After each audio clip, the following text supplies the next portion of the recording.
Testing on YouTube. Testing on YouTube.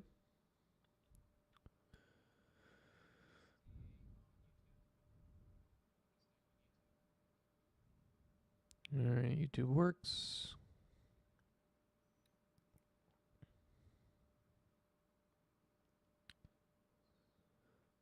Now wait for X.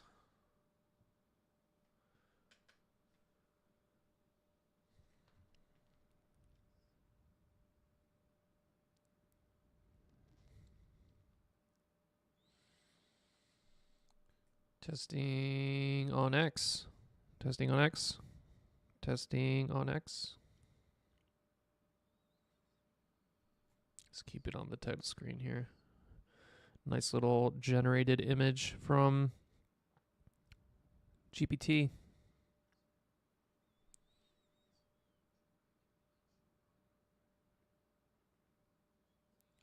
YouTube good. How's it going? 87 GN.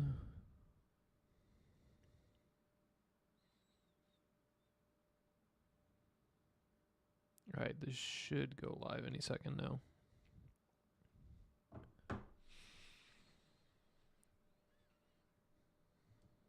All right, here we go. Testing on X. Testing on X.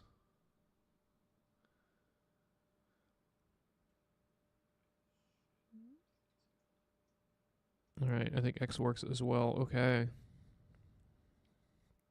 We are live on YouTube. We are live on X. Let's get started.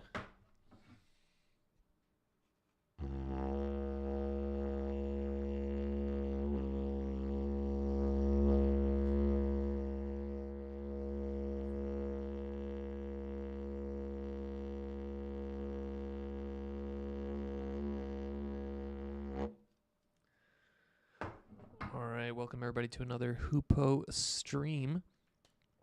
Today's stream is called Vlm Rl, so Vision Language Model Reinforcement Learning. Got a nice little picture here of our mascot, Boo, the white Bengal cat, looking down at a maze, suggesting a chain of thought, perhaps some reasoning. And we're going to be looking at two papers today. So today it's going to be a deep dive into these two papers here. GLM 4.1V Thinking, kind of probably one of the worst names of all time, Towards Versatile Multimodal Reasoning with Scalable Reinforcement Learning from GRPO AI and Tsinghua. And then a similar paper called Scaling RL to Long Videos. So reinforcement learning starting to go into the vision world, right? Not just in the LLM world where it's really popular right now. Just so people know, the papers come from Hugging Face Daily Papers. This is one of the many sources of papers I use. You can see here in the docs repo. Right here, there's a couple different places that I source my papers. So this is the fourth one here. And I went into this daily papers, and then you can kind of pick. So you can do daily, weekly. I went monthly, and then that's the first two right here are the ones that we are going to be reviewing. Generally, when I go to this, there's other aggregator sites like this. And when these two were related enough that I thought it was a good idea, right? A lot of times when you're reading papers, it's useful to have not just one paper that you want to read, but a couple related similar papers, right? Because that'll, when you think of it like a little Venn diagram, right, the area that all those papers share is probably closer to ground truth, right? Okay, so that's what we're going to be reading today. How's it going, Jamal? Let's get started. So first thing we're going to look at is the abstract, of course, for both of these. So GLM 4.1V Thinking is a vision language model, right, which is a language model that has a vision encoder, consumes vision tokens, so it can basically see two-dimensional images or videos, which are just sequences of two-dimensional image frames. That's where that V comes from. We share our key findings in the development of a reasoning-centric training framework, right? So we're no longer just training on data that's sitting out there on the internet that was generated by a human or some, I don't know who else generates data on the internet, but now we're into these kind of reasoning-centric training. What that really means is that a lot of the tokens that you're training on have actually been generated by the language model in such a way that they lead to some ultimate conclusion, right? And by filtering through those long reasoning chains for the ones that lead to the conclusions that are correct, you end up with a model that can create these reasoning chains to a correct conclusion. We develop a capable vision foundation model. This is the VLM without any of this reasoning through large-scale pre-training.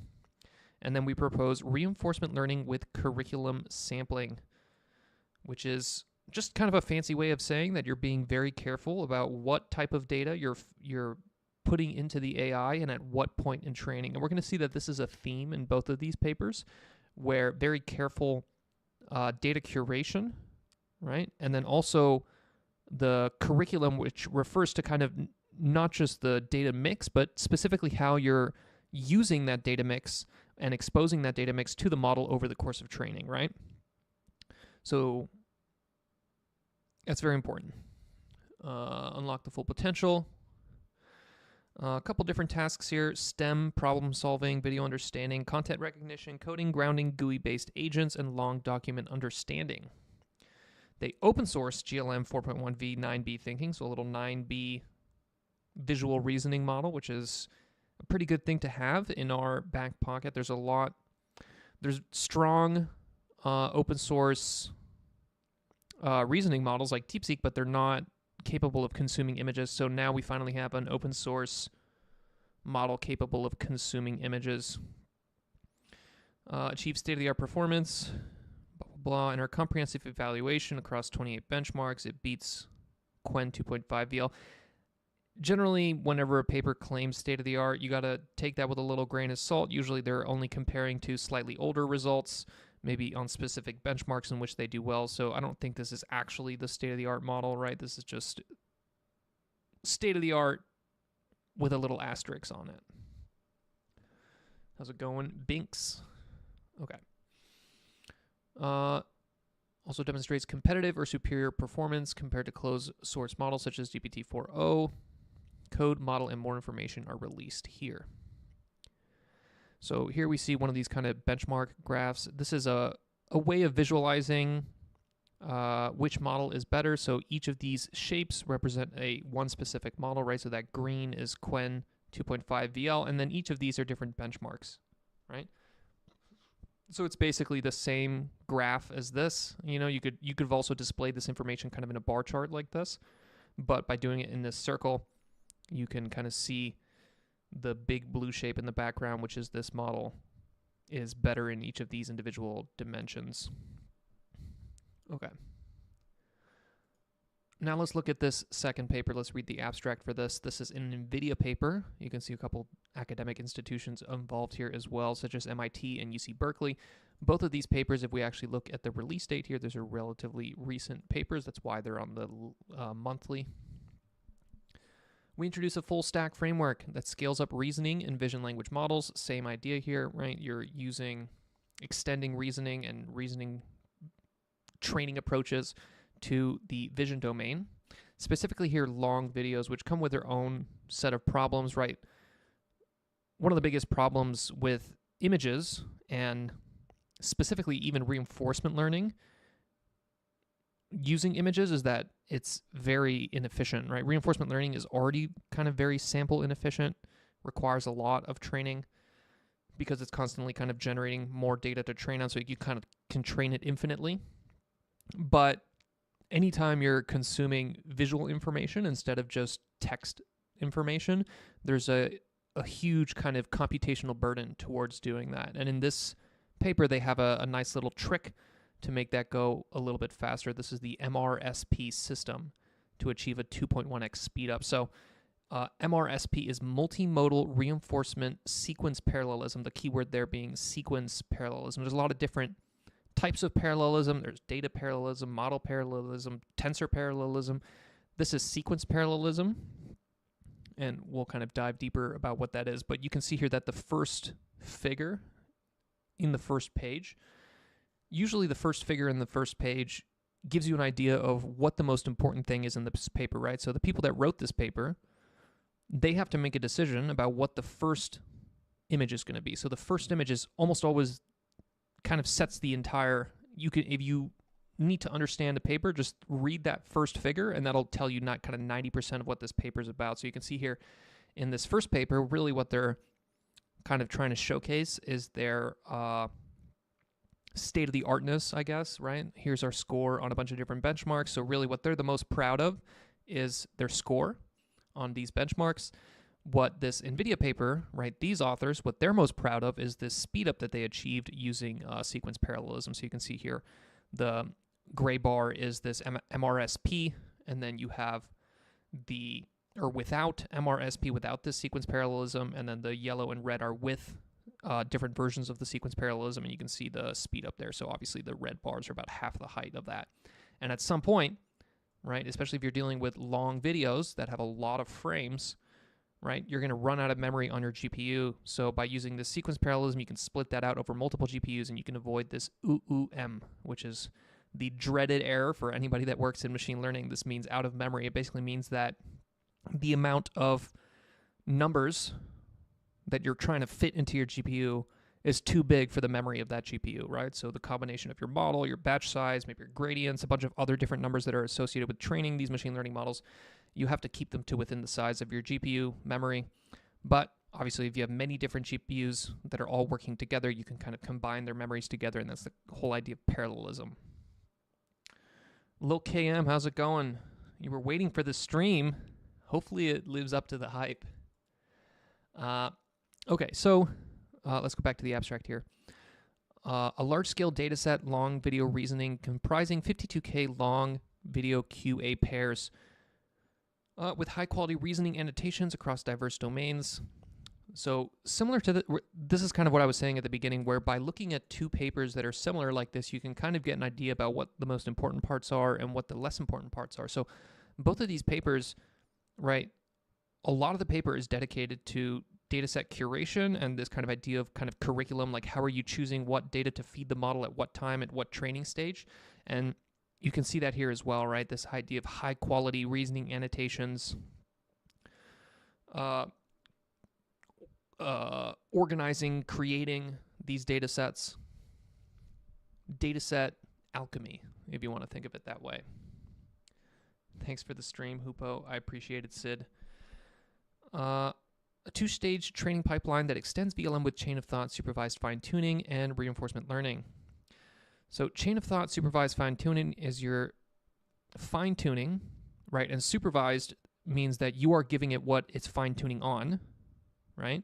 And then chain of thought, supervised fine-tuning means that you're fine-tuning on chain of thoughts that you are basically filtering and verifying that are correct, right? So you're basically telling the model, this is a good chain of thought to SFT on, as opposed to kind of RL, which is a little bit more generic, where you're using some kind of reward system, maybe different verifiers, maybe a combination of different rewards to decide what is a good COT to put into your fine-tuning data set. One second, let me blow my nose here.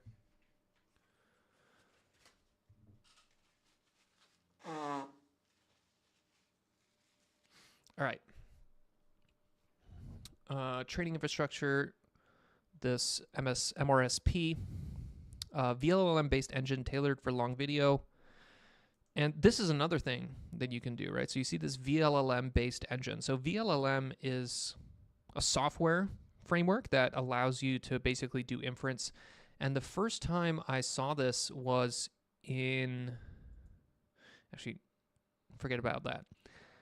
So here's the code for both of these, right? You have the NV Labs long RL, and then you have this GLM 4.1V thinking. You can see 2 weeks ago, last week, so they're still pushing code to this 2 days ago, 3 days ago, so these are active code bases. But if you go here into the requirements.txt, you can see that both of them, they're using transformers, so this is the Hugging Face, and you can see torch vision, so that's the PyTorch module that allows you to process images, add data augmentation to images, convert images to tensors that you can then feed into your image encoder. But this VLLM is here, right? You see that VLLM, and you also see here in the NV Labs, go to the requirement here. Here it is as well. So they're actually both using this. Oh, no, this one's using the slightly newer version, 0.9.2. This one's using 0.9.1. But I'm starting to see a pattern here, right? Everybody loves this VLLM for inference, specifically inference in reinforcement learning pipelines. And we saw this in the Hugging, Control-T, Hugging Face GRPO. Yeah, I don't think it's this one. But this is where I saw it here, where they were basically doing reinforcement learning, and they on a 8x8 H100 cluster, something like that, one of these 8 GPU clusters, and one of the GPUs was entirely dedicated for just kind of inference. So basically it just sits there and it creates these chain of thoughts that you are then using to push gradients into the model. So that's a pattern that I am seeing here with this VLLM kind of combined. Okay, let's go here. Longview achieves strong performance, also outperforms Video R1 7B, and even matches Gemini 1.5 Pro. Kind of an older model now, but they have the 2.1 speed up with the sequence parallelism, and it supports RL training on hour-long videos, 36,000 frame or 3,600 frames. Okay. So while we're doing this, I actually fed this paper into GPT, Grok 4, and Gemini 2.5 Pro. And I asked it, what are the most interesting ideas, novel contributions, and practical insights? And gave me some generic stuff here.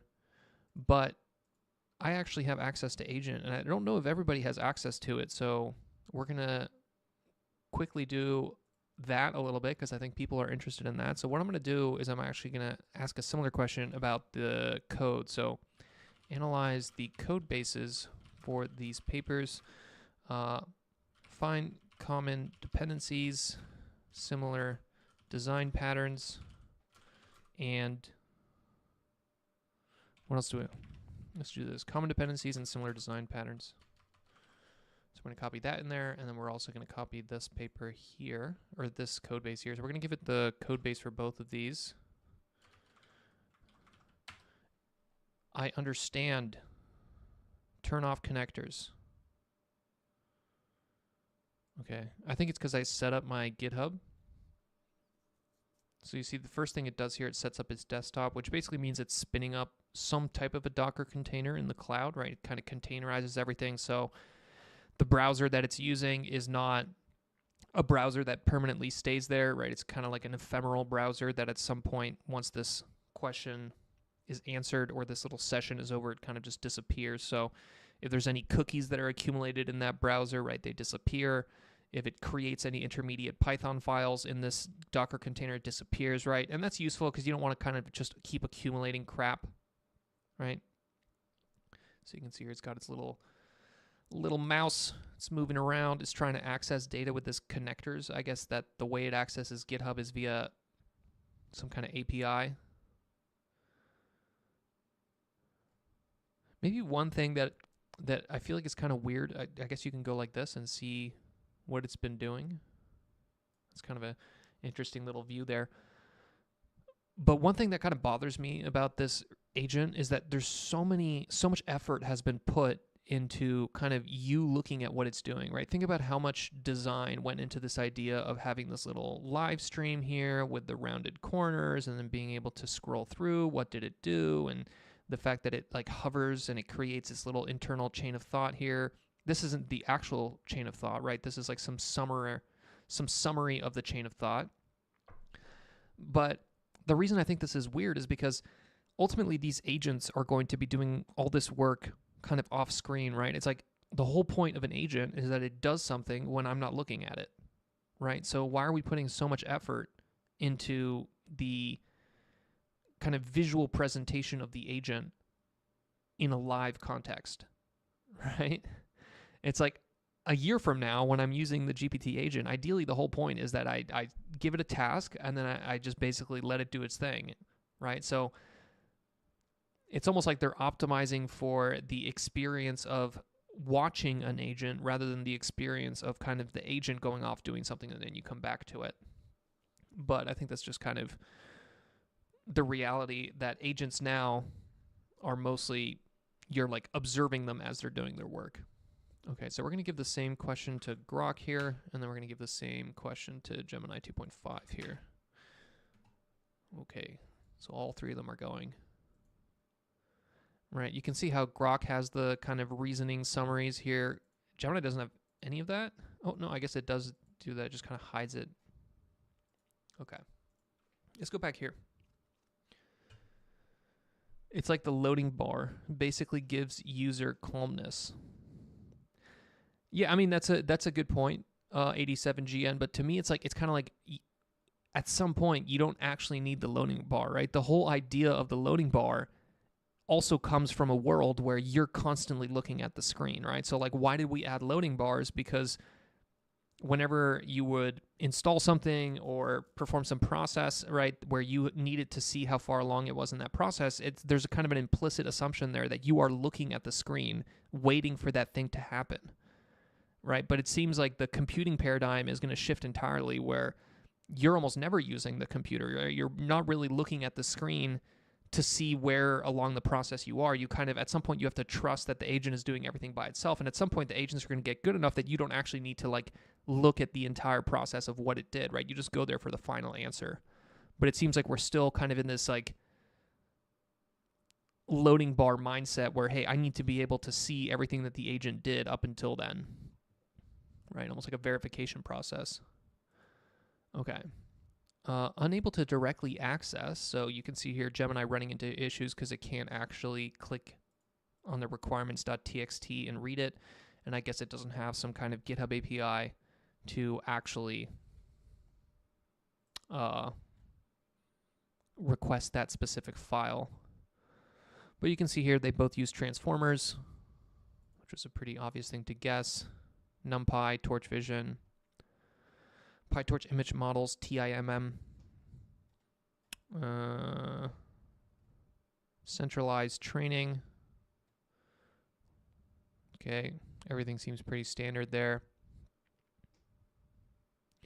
Both repositories provide scripts for inference and scripts for training, which is important, right? I think that's, if you're going to call yourself open source, you kind of have to have both training and inference. There's a lot of open source that's only inference, right? So here's the inference script, right? Here's the model weights. You can run this model.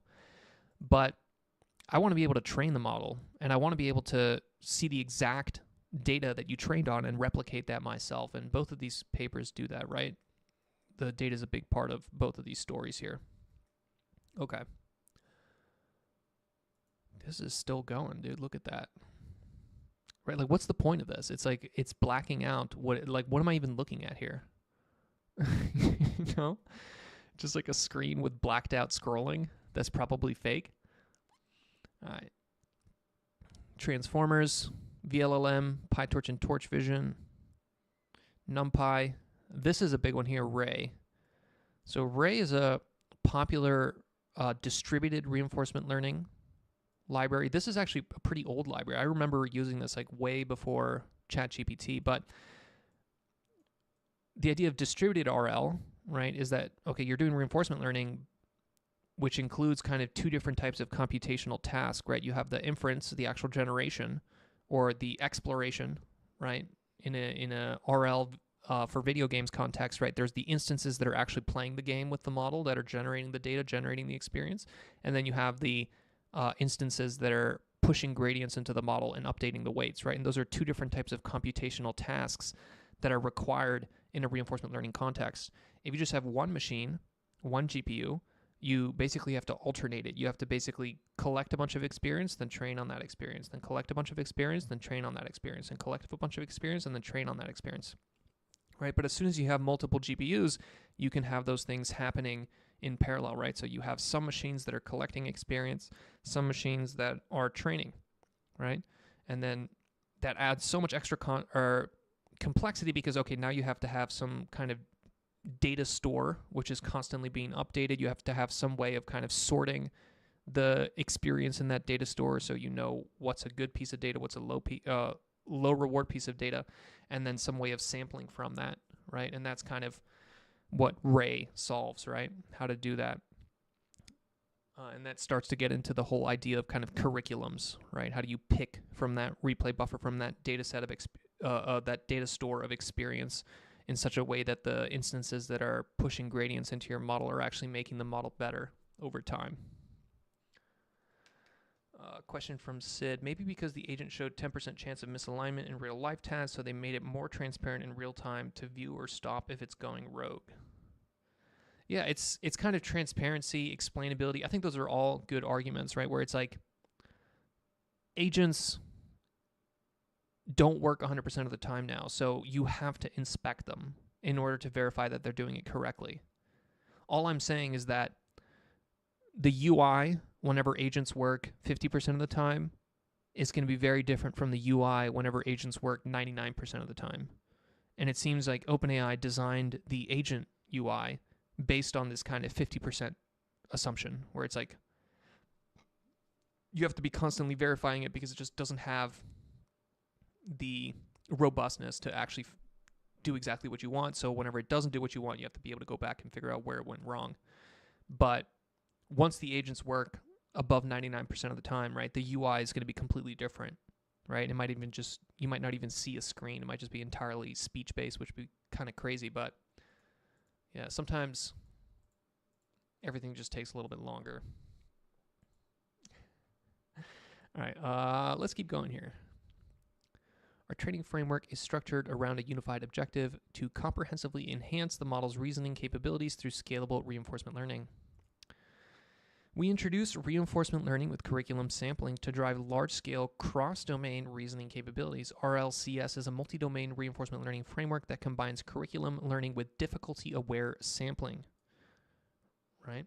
So this idea of being a little bit more aware of like what data points are you specifically choosing for this specific batch of data that you're going to feed into your model, right? And the batch is becoming more and more important, right? So maybe let's talk about one thing here. So both of these papers use GRPO. So that's another interesting commonality between both of these, right?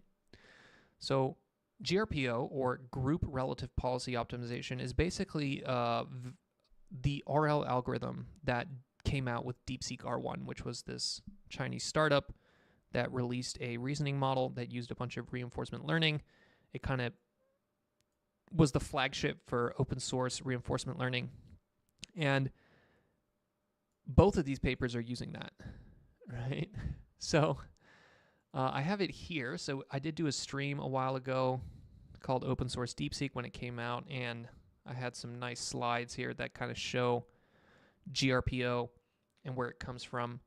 So I'm kind of reusing those slides here. But GRPO is a variant of PPO, which is kind of one of the simplest reinforcement learning algorithms that comes from the original. I think the grandfather of all reinforcement learning algorithms is called reinforce, all caps. PPO is kind of the slightly more modern version of that.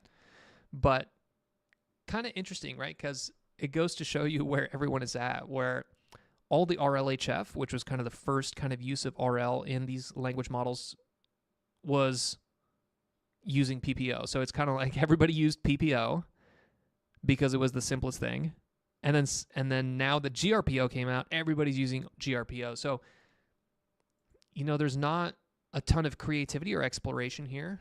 It seems like everybody just kind of like, there's a kind of consensus about what the go-to RL algorithm is, and then once you have that, then everybody just uses that. Okay, but what GRPO basically does is it takes PPO and it takes out some stuff that was kind of annoying to calculate, right? So the shared terms here are policy optimization. Policy optimization is just a fancy way of saying you're making your model. The policy is the model, right? And optimization means you're pushing gradients in it with respect to some loss function, and it's making you better at that task that loss function makes you better at, right? So policy optimization just basically means model training. So PPO and GRPO, the GRPO there is group relative. And what does that even mean? Well, what it means is that you're going to have a couple different possible chain of thoughts or possible outputs, right? And just going to be a group of those. And your reward is going to be based on the relative reward of those things. So you're going to create 4 possible outputs, and then you're going to kind of rank those outputs based on a reward, and then you're going to push gradients based on kind of, okay, this one was the one that got the most reward, and this one was the one that got the least reward, right?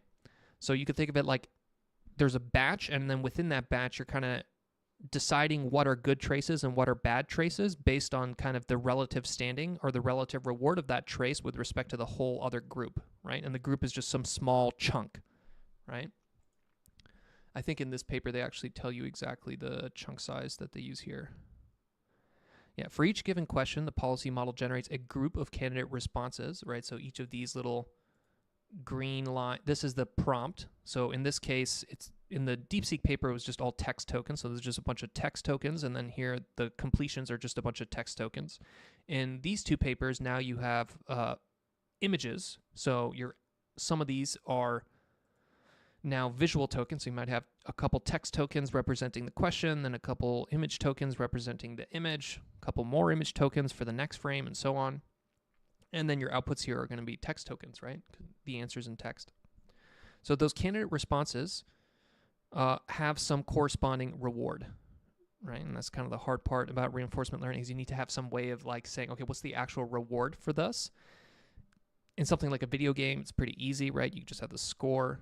If it's a math question, it's also pretty easy. Just, okay, did the final answer, was that correct, right?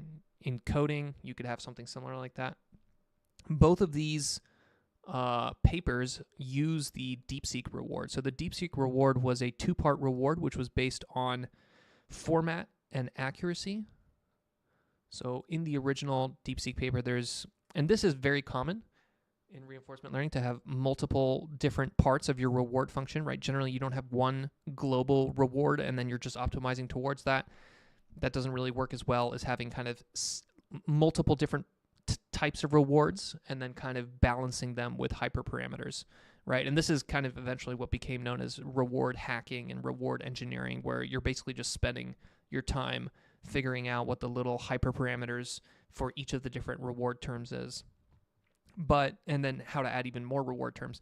But this format reward, which basically enforces a forced truncation by inserting a think token followed by an answer token, right? So in the DeepSeek paper, they had this format where there's these tags, right? Think tag, and then that gives the model the ability to yap, and then the dash think ends it, right?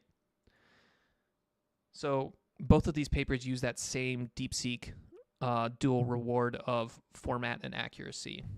So both of these papers basically just copying DeepSeek, which kind of goes to show you how much more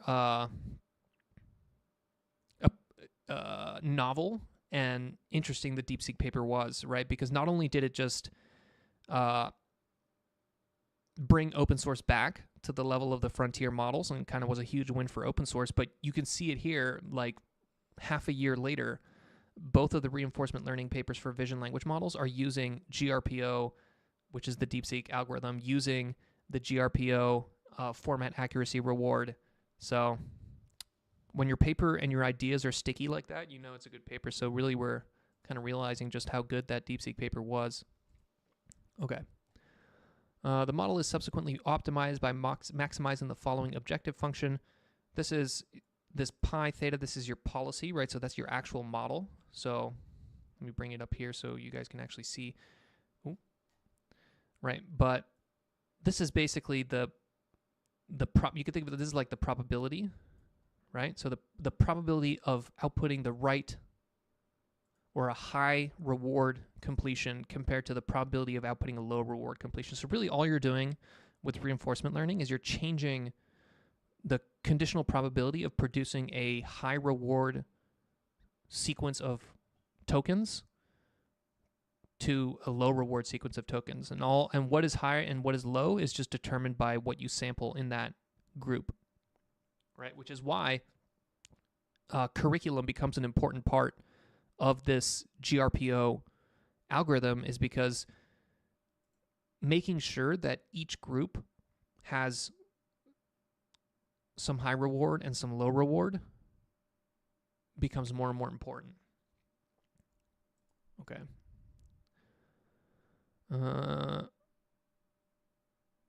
Here's an interesting thing. Discard KL loss. Compared to text-only models, vision language models usually experience a faster increase in KL divergence during reinforcement learning. However, when we apply KL loss to explicitly suppress this increase, the model's capabilities are noticeably constrained. Therefore, we remove the KL loss. So this is pretty interesting here. So the KL loss is this term right here, right? And you can see that much like whenever you have these multi-component reward functions, you have these hyperparameters that determine how important each reward is to each other, or each reward mini sub-function is to each other. You have to have these hyperparameters that say, okay, well, this reward is twice as important as this reward, and then you would put like a 0.5 there or something like that, right? So this KL term is really kind of like an additional reward function that basically what it does, and the KL divergence is I have a nice picture for that. Let's see if I have a nice picture for KL divergence. Where is it? It might not be on this slide. But KL divergence is basically how similar two things are, right? So you can see here DKL, policy, reference policy. The reference policy is basically just an older version of the policy.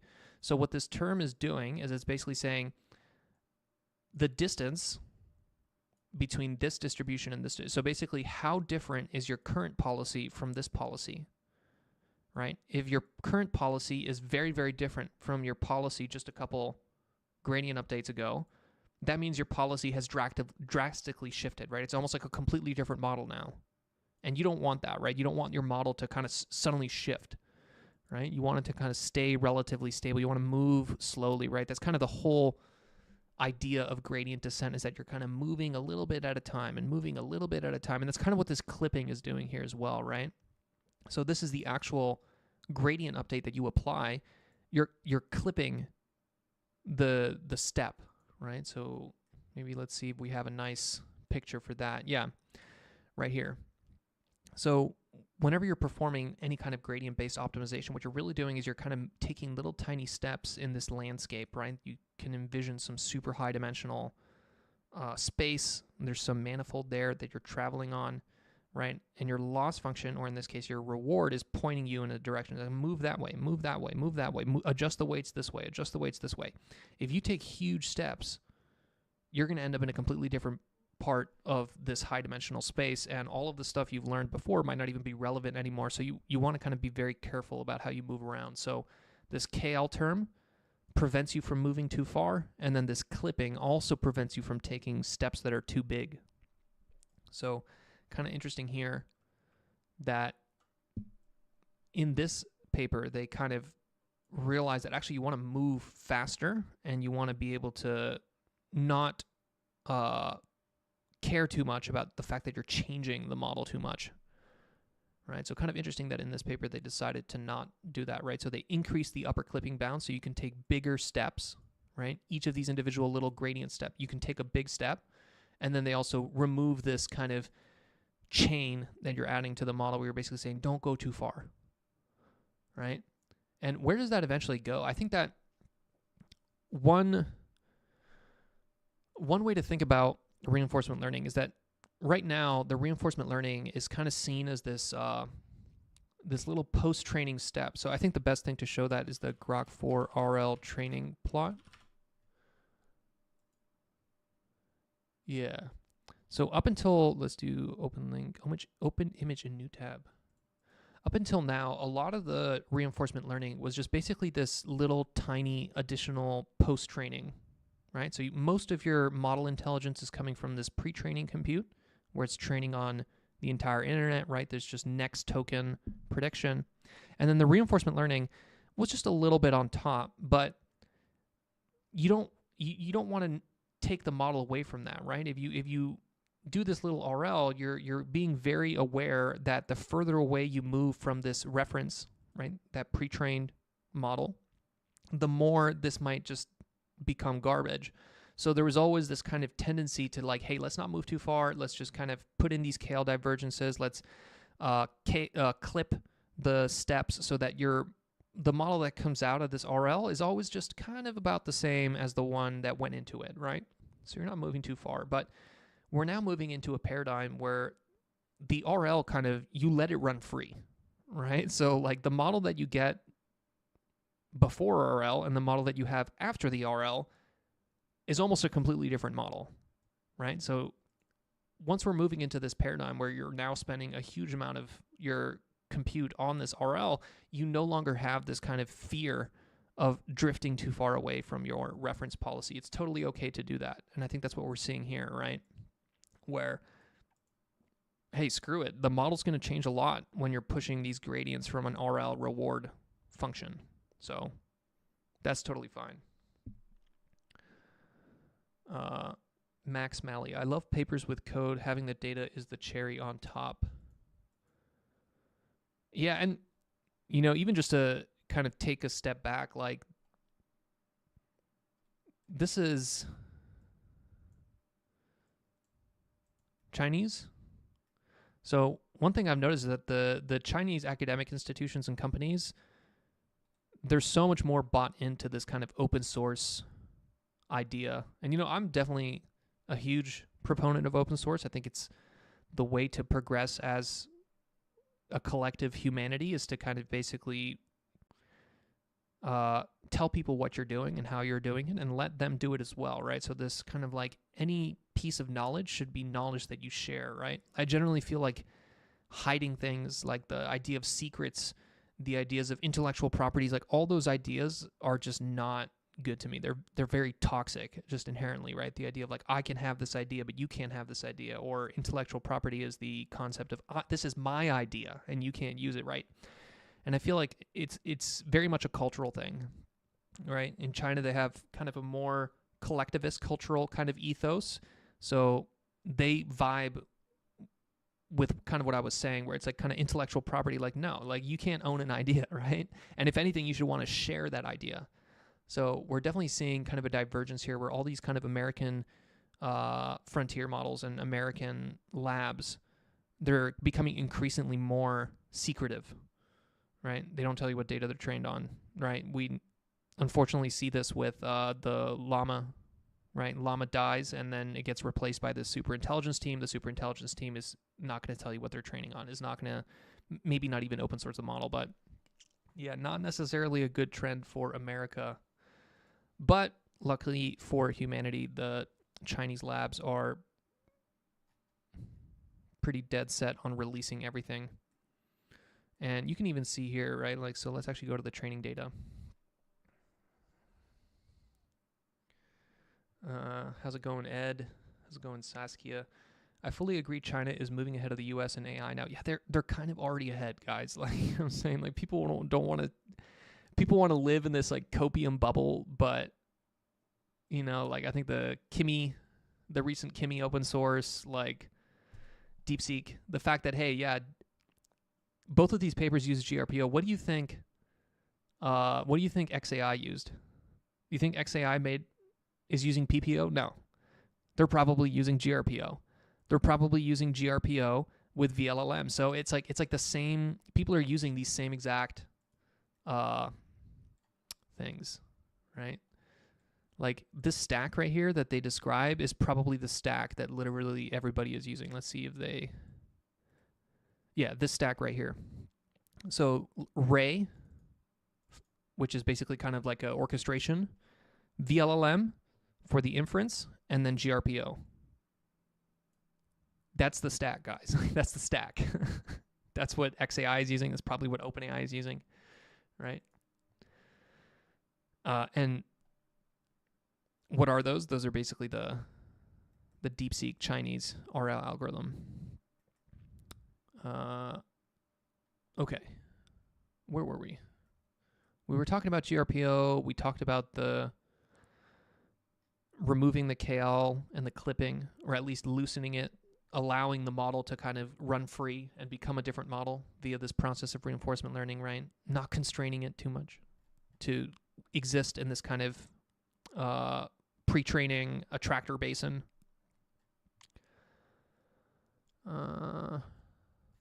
This is the sequence parallelism. Okay, so let's talk a little bit about this sequence parallelism because it's an important part of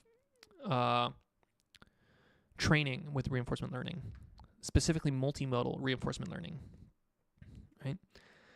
To accommodate multimodal input, we develop a custom sharding strategy. Sharding, basically, the easiest way to think about that is that you have some thing, and then you break it into shards, right? And that's where the word shard comes from, right? It's a fragment of a stone is a shard, right? Maybe you take a piece of obsidian and you hit that piece of obsidian against something. Now you have 2 shards of obsidian.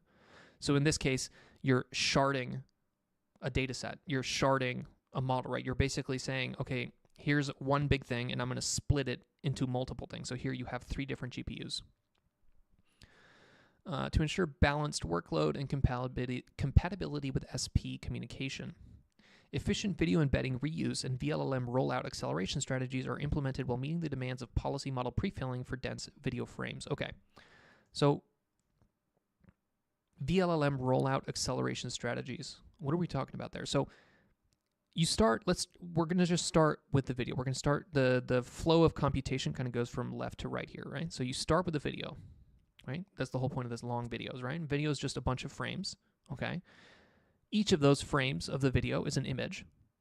And in a vision language model, you have to first take that image and turn it into an image token. So that's what this little square is, right? You've converted that image and you've kind of fed it through a vision transformer. Back in the day, it would have been a convnet, you know, but some kind of blob of computation that has been usually pre-trained on some self-supervised task, maybe filling in masked parts of the images, right? Maybe it's like clip and you're pushing in gradients from captioning as well. So it has, effectively, it has semantic knowledge about the world. It can kind of give you a gist of this image in this little token. That's what this little square is, right?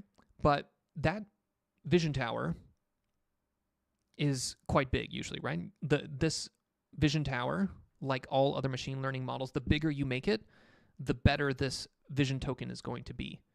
So there's an incentive for this vision tower to be as big as possible, right? But the bigger you make it, at some point, right, you can barely fit it on your GPU, and whenever you're feeding batches of images into a vision tower, right, or just a vision encoder is another word for it, right, the memory of the GPU has to fit both of those. It has to fit the images, and it also has to fit all the weights in that vision tower.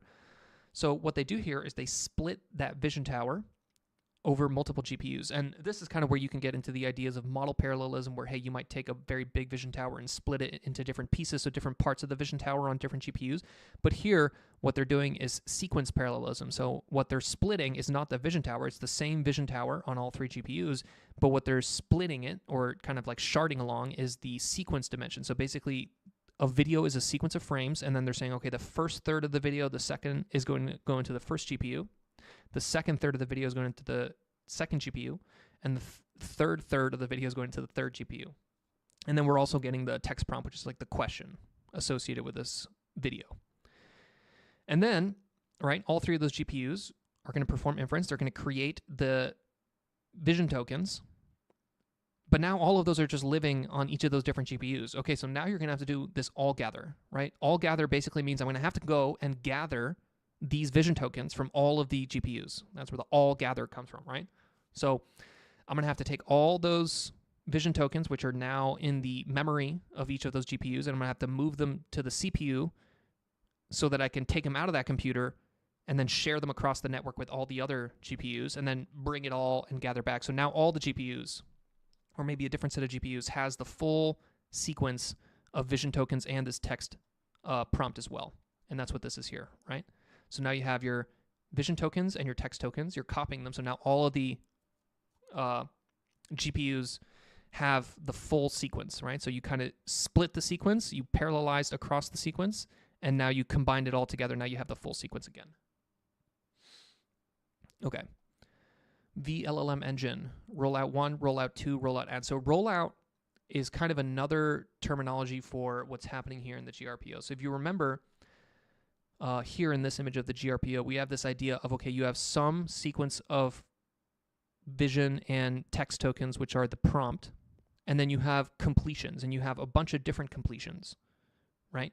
A completion is the same thing as a rollout, right? It's just another word for inference, right? And this is part of why reinforcement learning is confusing to some people, is that reinforcement learning was almost like a completely separate academic discipline to traditional machine learning, right? So because of that, you had multiple decades where reinforcement learning created terminology for each of the different parts, right? So the idea of a policy, right? The idea of rollouts, right? The idea of an advantage, of a reward function. Those all are basically the same concepts that exist in machine learning world, right? In reinforcement learning world, you have a reward function, you have a value function, you have rewards. In machine learning, the kind of equivalent concept is this idea of a loss function, right? The difference between self-supervised, supervised. Those are all very, very similar concepts, except depending on whether you're coming at it from a reinforcement learning world or whether you're coming at it from a machine learning world, it's like there's different terminology for both of those, right? But I think all of this becomes way easier. Reinforcement learning and machine learning become way easier once you realize that they're just different sets of terminology that basically point at the same, at very similar kind of abstractions, right? So again, policy and model, those are the same thing, right? All right. Let's get a little bit deeper into this sequence parallelism. Each GPU independently processes a slice of the video, encoding only a subset of frames. The resulting video embeddings are then aggregated with text embeddings via an all-gather operation. This strategy distributes the encoding workload, so you can have multiple GPUs all working to encode the video at the same time, right? So rather than having one GPU encode the entire video, by splitting it into 3 GPUs, you do it in 1/3 the time, because now each one is doing one sequence chunk of it. The parallel encoding ensures balanced utilization of the vision towers and enables scalable long video processing. After the video embeddings are globally gathered, they are reused for downstream usage throughout the RL pipeline. Okay, so this is another important trick here, is that for instance, in each training step, we typically perform 8 to 16 rollouts. Without recycling, the same video would need to be re-encoded dozens of times per step, severely impacting the training speed. By caching and reusing the gathered embeddings, MRSP eliminates this redundancy and significantly accelerates training. Okay, so what that means is that this encoding process, right, is very compute heavy, right? So you really only want to do it once, right? So in your rollout, you might have those vision tokens come up again, right? You might have some other situation where you need the vision token associated with this specific frame of the video. So naively, you could just say, okay, well, I have the frame of the video in memory, so I'm just going to recompute the vision token from that frame of the video, right? So what's sitting kind of available for me is the video frames, and anytime I need the visual token, I'm just going to re-encode it every time. But the problem with that is that you're going to then be constantly re-encoding the same frame, right? And anytime you're redoing the same computation, that's an opportunity for efficiency, right?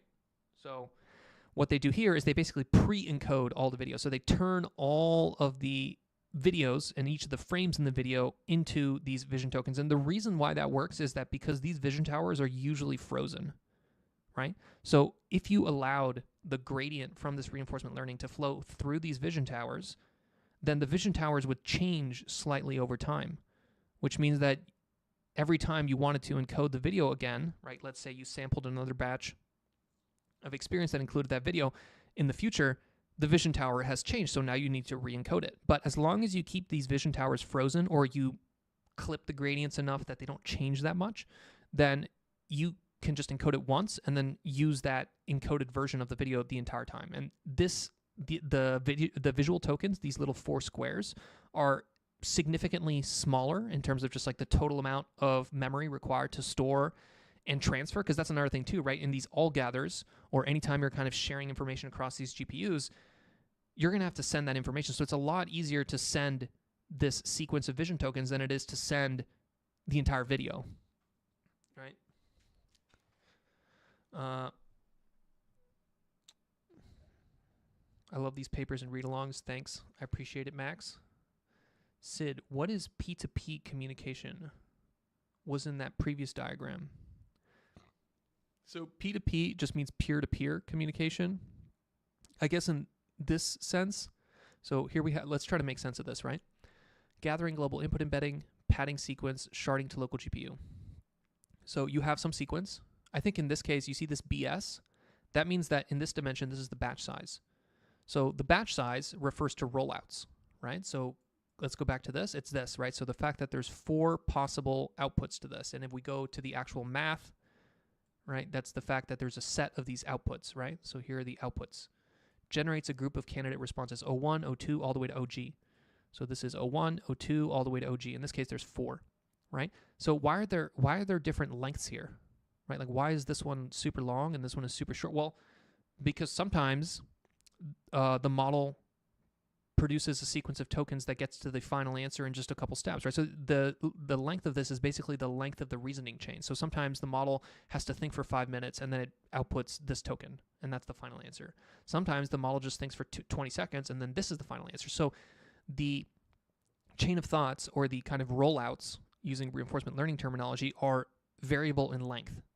And as soon as you have something that's variable in length, it becomes incredibly annoying to deal with in a parallel compute paradigm, right? Because when you're doing anything in parallel, the length has to be the same, right? So imagine if these 3 chunks of video, imagine if chunk 3 was significantly longer. Well, then what would happen is that GPU 1 and GPU 2 would finish very quickly, and then they would have to sit there and wait for GPU 3 to finish the chunk 3, and then you would get the all gather. So the amount of time it would take for GPU 3 to finish its chunk compared to these 2 chunks is time that these other 2 are just sitting there waiting, right? So that's why you have now this idea of padding tokens, right? Where, hey, okay, well, we're going to put these pad tokens such that now all of them are the same size, and once they're the same size, then our whole kind of pipeline becomes more efficient. Okay. Let's see if they have something else to say about peer-to-peer communication here. Pre-filling. Oh no, this is point-to-point, which I guess is the same thing as peer-to-peer, right? Ring-based attention systems like LightSeek and Ring Attention use point-to-point communication, while DeepSpeed Ulysses employs all-to-all primitives to optimize attention computation. So all-to-all and point-to-point. So this basically refers to the communication between the different nodes in your computational system, right?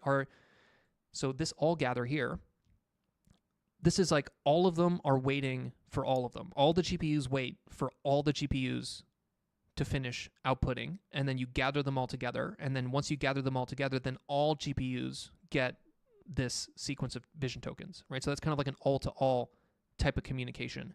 And this is actually, so if you remember in the XAI talk, right, one of the things that the XAI team mentions is that if you have this cluster of 100,000 GPUs, and they're all kind of doing this type of all gather operations, right? So they're all waiting for all the GPUs to finish some amount of computation, then they're all going to communicate at the same time, and then they're all going to compute at the same time.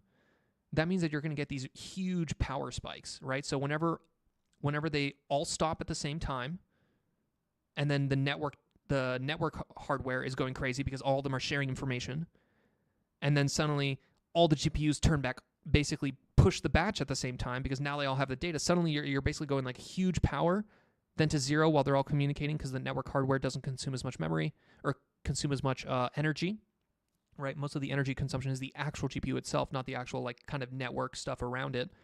And then suddenly huge power spike again as all the GPUs kind of use the information that they just got through this all gather or all reduce or some kind of like all-to-all thing. You're going to have these big giant kind of back and forths in power consumption. So this point-to-point or peer-to-peer, right, that just basically means that it's not all the GPUs are not kind of all waiting for each other. They're all kind of like communicating individually in such a way that you don't have to wait and all of them get it at the same time. That kind of makes sense, Sid. I hope that kind of answered your question, but I don't know. You could also just ask a model, right? I think if you want kind of nuanced understanding about very specific things like that, I think I'm humble enough to admit that the models are going to give you much better answers than a YouTube streamer. Okay. Roll out with parallel encoding. Let's talk a little bit about the data set, because I think that's a huge part of both of these papers.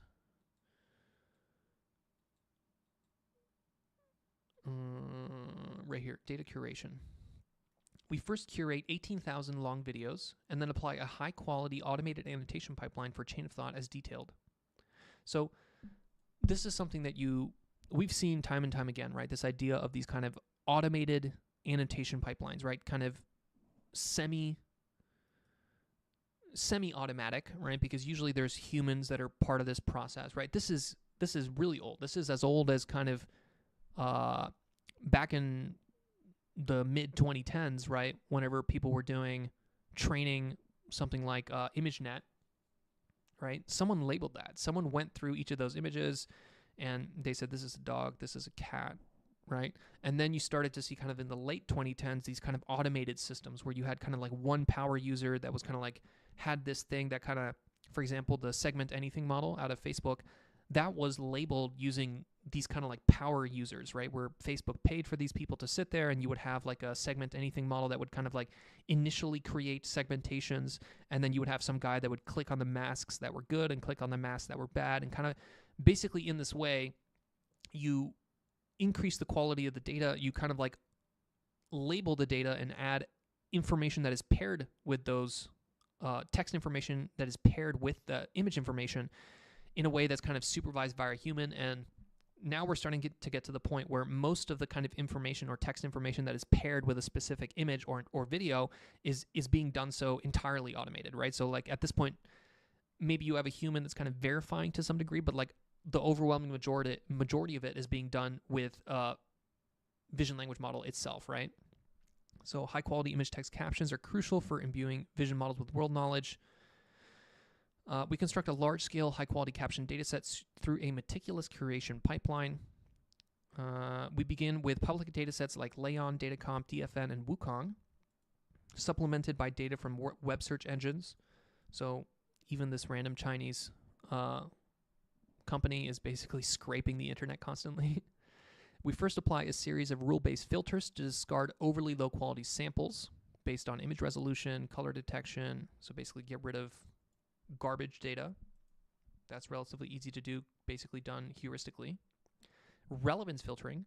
To enforce semantic consistency, we employ a pre-trained clip model to calculate image-text similarity, right? So the clip model, which has been trained on this kind of caption data, it creates this kind of embedding space where language and image kind of blends together. So you can turn any caption or any image into some point in this high-dimensional space, and you can use the distance in that high-dimensional space to determine the similarity, right? So you can say, is this text similar to this image? Is this image similar to this image? Is this text similar to this text, right?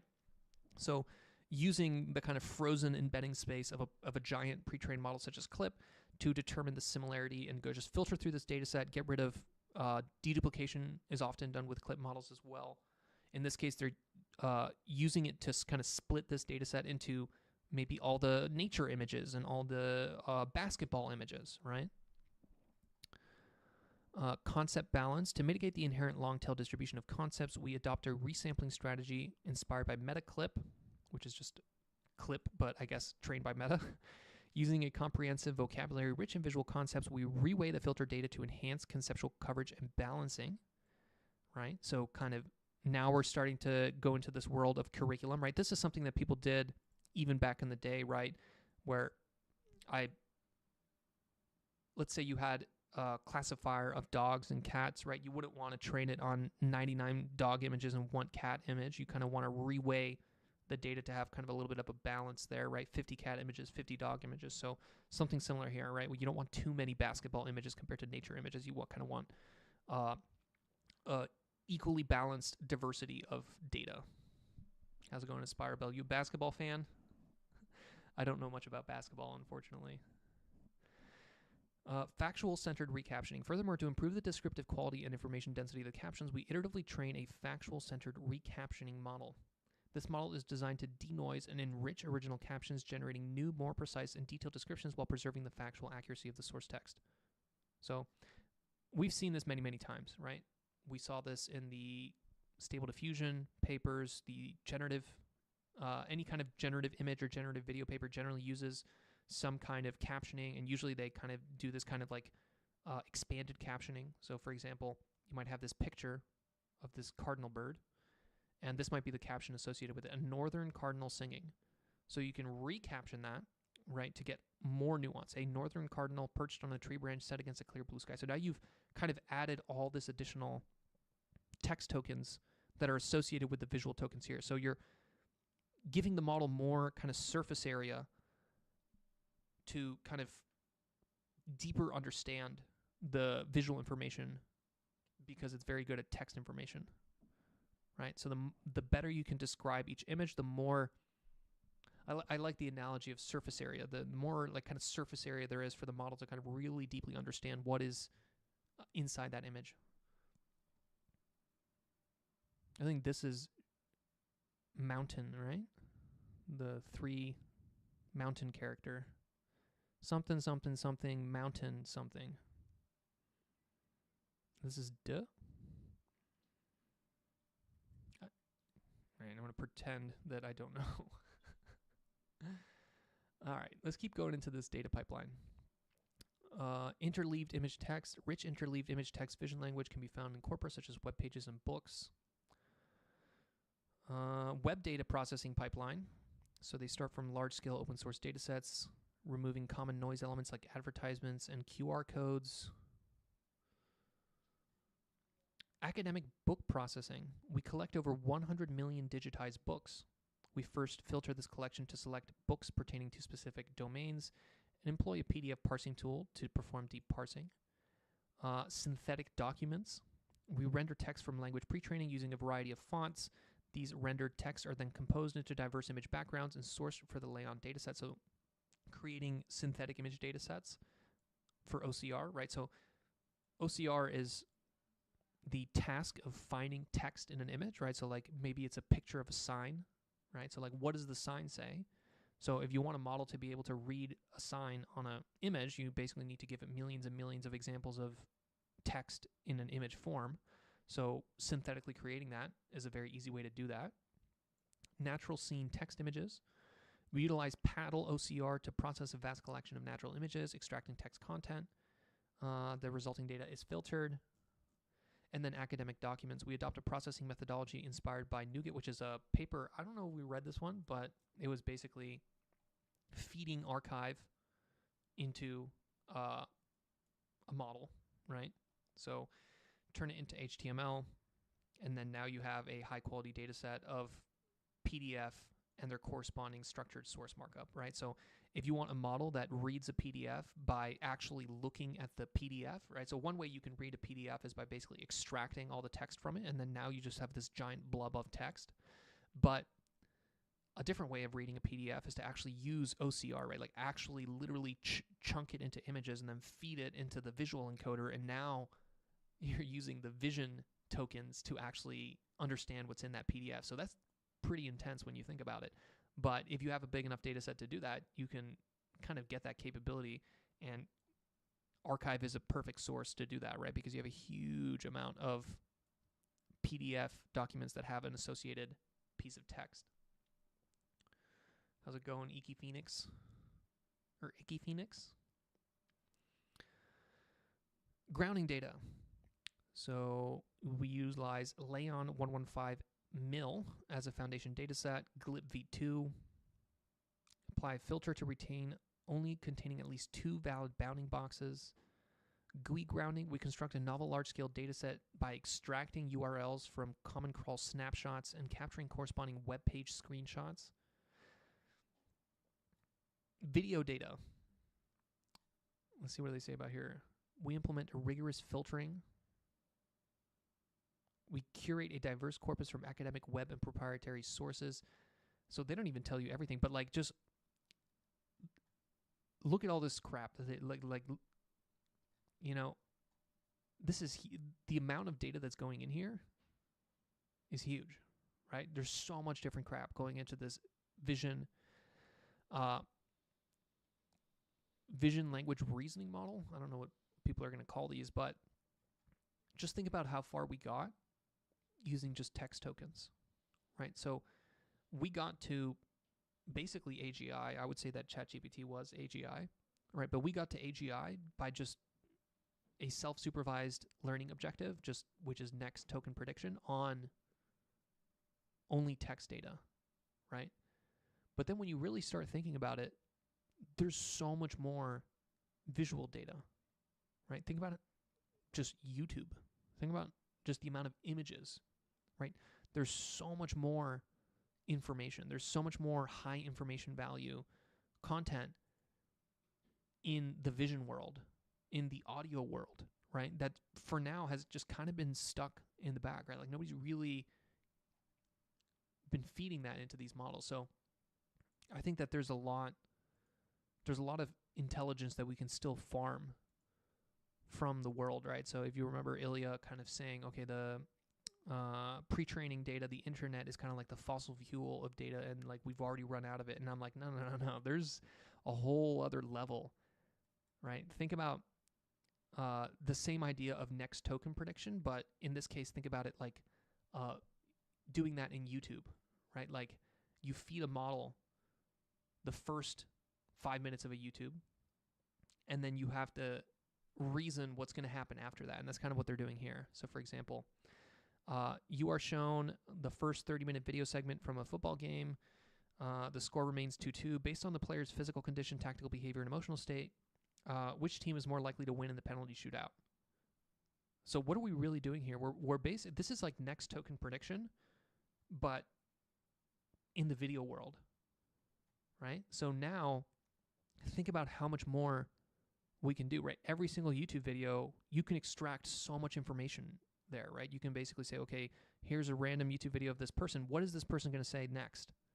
Is this person going to touch their face? Is this person going to look to the left or look to the right, right? So the same way that there's this kind of magic in just saying, hey, if you can predict the next word in this sentence and we feed you all of the text in the internet, you get this kind of general intelligence that comes out at the other end. So you can do the same thing with vision as well, right? You can say, okay, we're going to feed you the first 20 minutes of the video. What happens in the next 10 minutes of the video, right? We're going to feed you the first 10 minutes of the video. What happens in the next 10 minutes of the video? So I think there's just so much data that's behind the visual modality that we still haven't really been starting to use here. Look, you can even see that this is the same DeepSeek, right? The formatting reward here. So basically it has the think token, which is the chain of thought, reasoning chain, whatever you want to call it, right? Just a sequence of text tokens that allow it to kind of build up some context so that it can answer in the much shorter sequence here within the answer tokens or answer tokens here.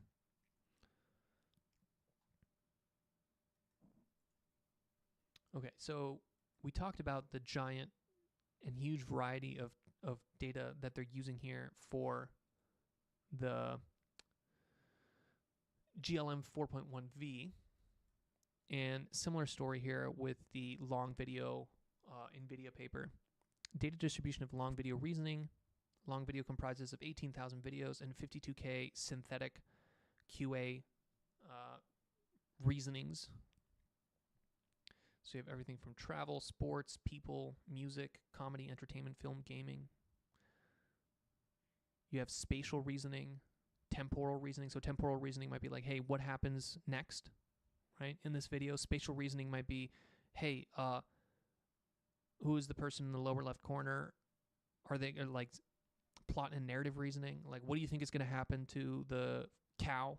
You know, like there's so many ways of creating kind of these like next token prediction type tasks or signals that you can learn from video.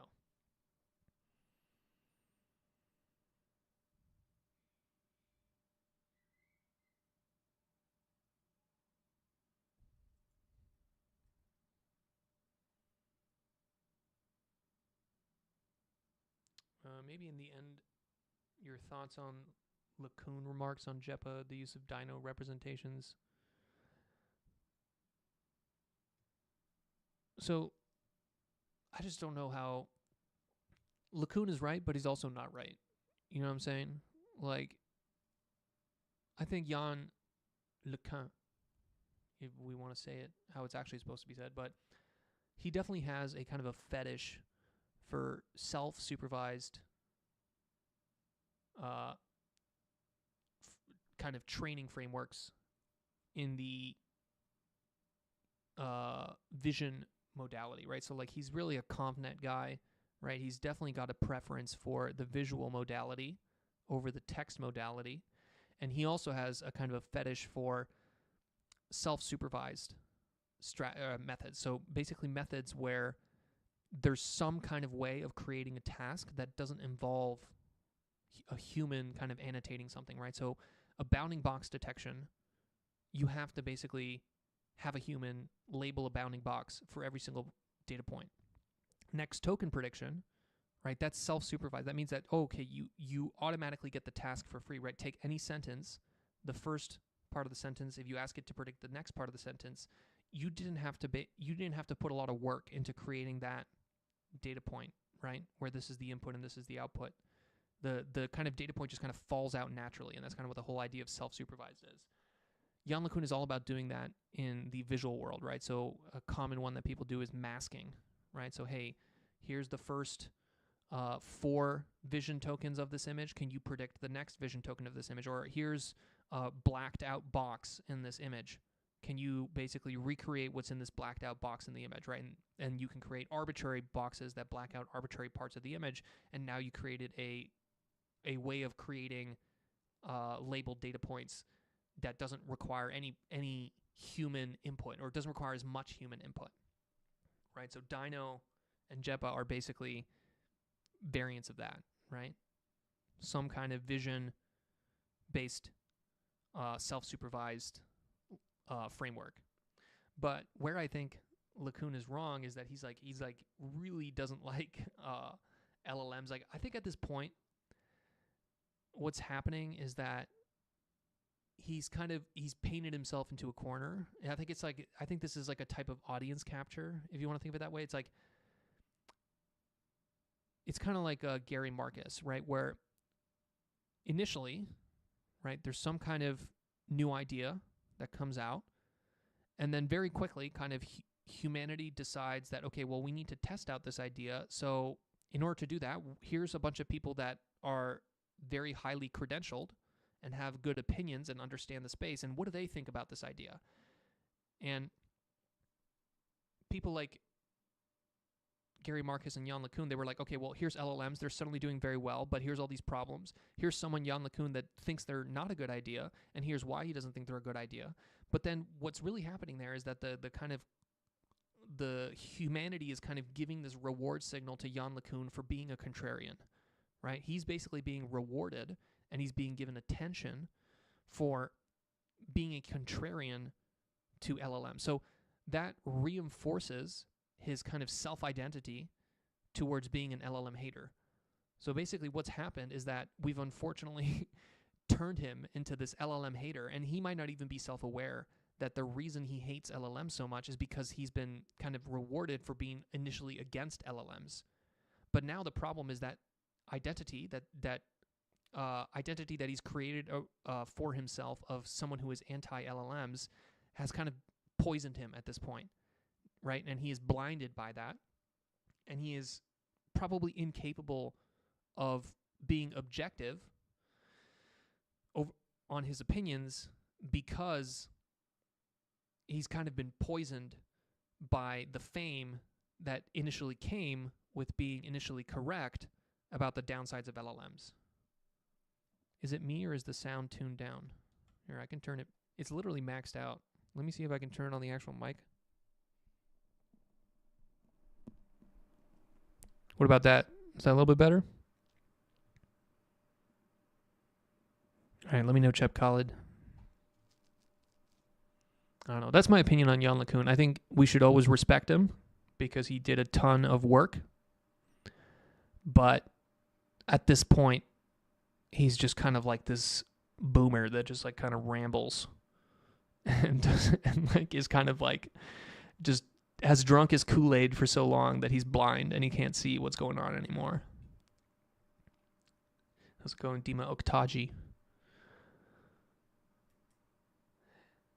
Yeah, I mean, like, here, I'm also being a reviewer, right? So, like, right now, in this context, I'm someone on YouTube reviewing papers. So, you know, from the framework of kind of this review, it's like I can have this opinion on Jan LeCun, but, like, if I were to meet him in person,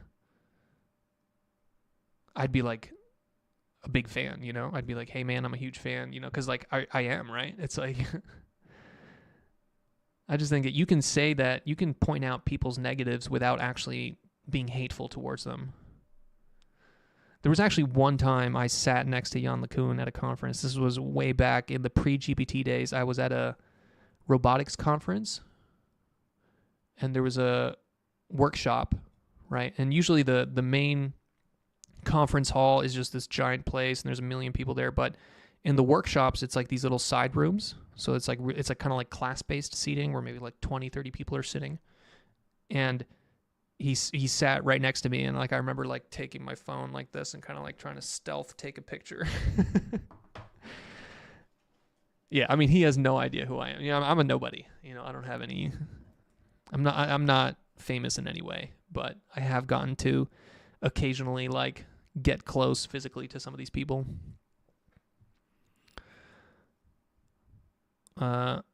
Okay, let's go back here. So we were talking about the data set. Both of these papers have huge data sets. What's the next thing we want to talk about? Let's talk about the training pipeline. Okay, so here's the long Vlm R1 training pipeline, right? So you can see them actually even, and not only did they steal the GRPO and the format and reward model or reward kind of strategy also from DeepSeek, but they're also stealing the naming convention. So DeepSeek, right?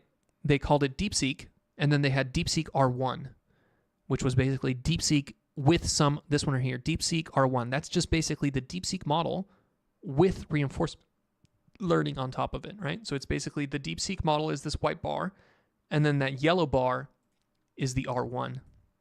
So this is a kind of a similar naming style that they're doing now, where this is long Vlm with R1, which I kind of like. And basically what you're starting to see is that you're starting to see this naming convention that's based around the training style, right? So even just reading this name, long Vlm R1, you kind of have an idea of what this is. This is the Vlm model, right? So you start off with the Vlm model, then you do long Vlm.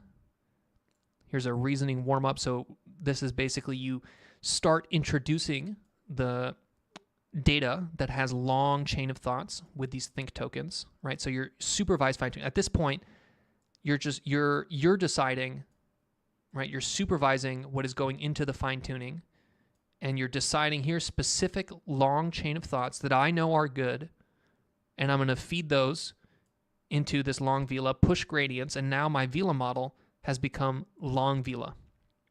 Okay.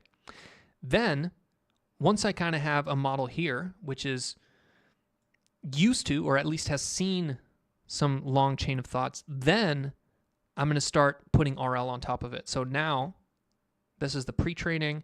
Now you have this kind of long chain of thought fine-tuning, and then the RL is at the very end, and this is where you add the -R1, and now you're using the GRPO to push gradients into the model that are specifically encouraging some chain of thoughts and discouraging other chain of thoughts.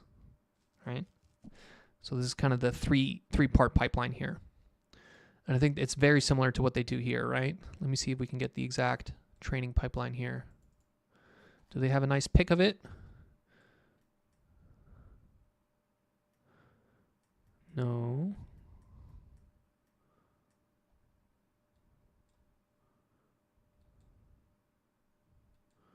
I guess they have it right here, training recipe.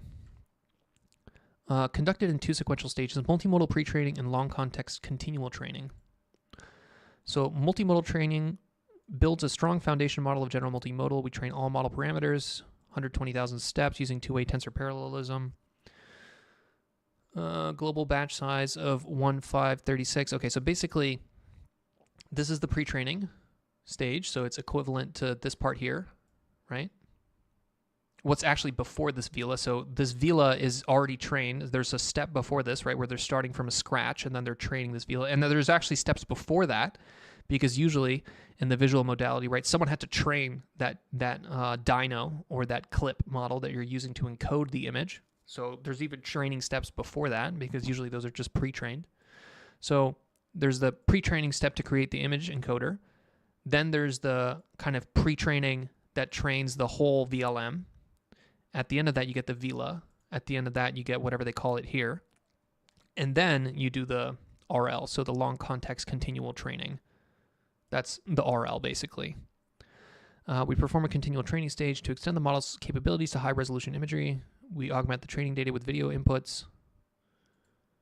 This might not be the RL. This might just be this right here, the supervised fine-tuning on long chain of thought. Yeah, and then the RL is at the very end after that. No, this might be the RL. Yeah, I think this is the RL. Right, and it's more of a, it's not like a super clear distinction, right? Because like really what is RL doing? RL is just like saying, okay, this chain of thought here is good and then this one is bad. So here's a gradient that basically encourages this chain of thought and then discourages this chain of thought. Right? Like, what are you doing with supervised fine-tuning on long chain of thoughts? It's kind of the same thing. You're basically saying, here's a good chain of thought. Here's a good chain of thought. Push gradients on that. Push gradients. Do more of this. Do more of this. Do more of this. So it's really similar, right? You are famous in our eyes. I don't know how famous I am. I think I'm zero famous. Here's the test. If I walked through a machine learning conference, I don't think anybody would know who I was. I think they'd be too busy fawning over Jan LeCun and other similar titans, you know? But I don't really want to be famous. I don't think you want to be famous. I think usually fame is pretty bad.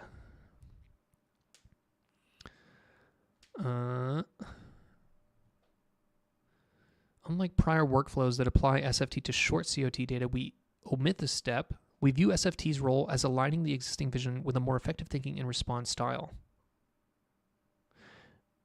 Right, so part of what you're doing with this long COT SFT is that you need to actually get the model into this format, right? So like when it comes out of the generic pre-training, the model doesn't have this think answer format, right? The model, these VLMs basically are, since they're trained on these little captioning type things and usually little short visual question answering, it's like the output, the amount of tokens that they output is going to be very small, right? The answers are going to be short, they're going to be small, they're going to be focused on the image.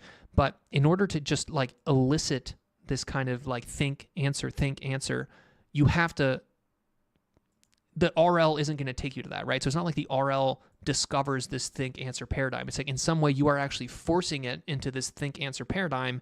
And then once it's already in that think, answer paradigm, then you bring in the RL to make it even better at the think, answer paradigm. But the model isn't kind of like naturally go into that think, answer paradigm. You have to kind of force it into that, which is actually very similar to what happened with RLHF as well, right? Where really the magic of ChatGPT was taking a GPT, a pre-trained transformer, and then using this kind of assistant answer, assistant user, assistant answer, like where you kind of push it into that, and then it becomes this kind of chat agent or chat bot, you know?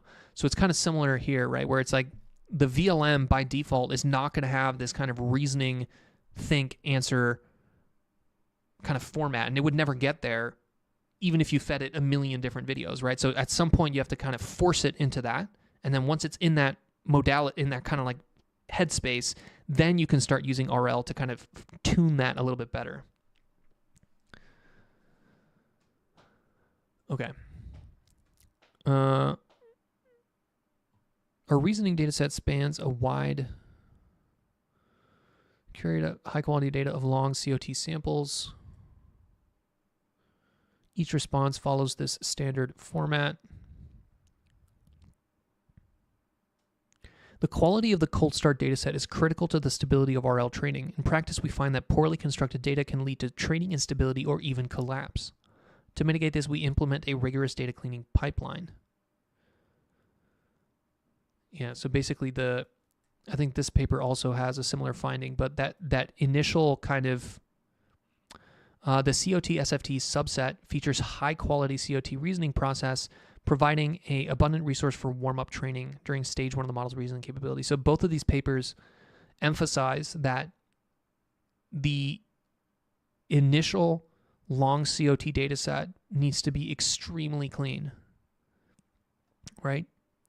And what is a extremely clean long COT data set that is part of a multi-stage training pipeline? Well, that's just a curriculum, right? So basically we're kind of like dancing around this idea of kind of curriculum of like, okay, how do you design each of the stages? How do you curate the data in each of the stages of this multi-stage training pipeline to make sure that the model kind of progresses as it moves forward, right? So it's kind of like the same way that the textbook that teaches you calculus needs to be very special because it needs to be very clean, right? In order for you to kind of understand higher level concepts, that first calculus textbook needs to be good. So this is kind of like same thing here. Although here, I think whenever they talk about curriculum, they're being a little bit more nuanced because they have this whole, let's actually look at that, the RLCS. Yeah.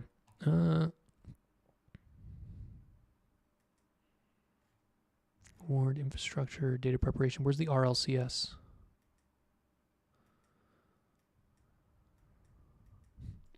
Here it is, RLCS. We blend data from each multimodal domain in predetermined proportions, optimized with GRPO. One challenge is that as RL training progresses, the model's effective learning efficiency inevitably declines as this capability improves. Many examples become too trivial and drive further learning. For instance, in GRPO, a rollout batch in which all samples are answered correctly yields no useful gradient. Okay, so what do they mean here?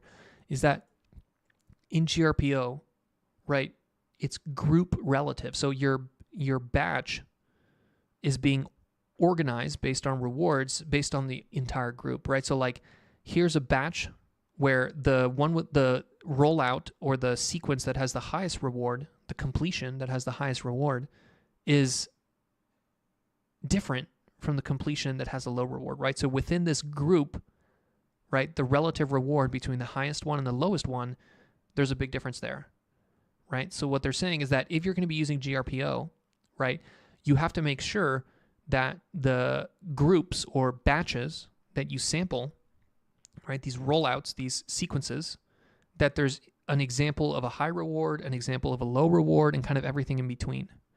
If you have batches or groups where the relative reward between them is all kind of the same, then you basically don't get a useful gradient, right? The model, right, because you're constantly doing these like layer norms and batch norms, right?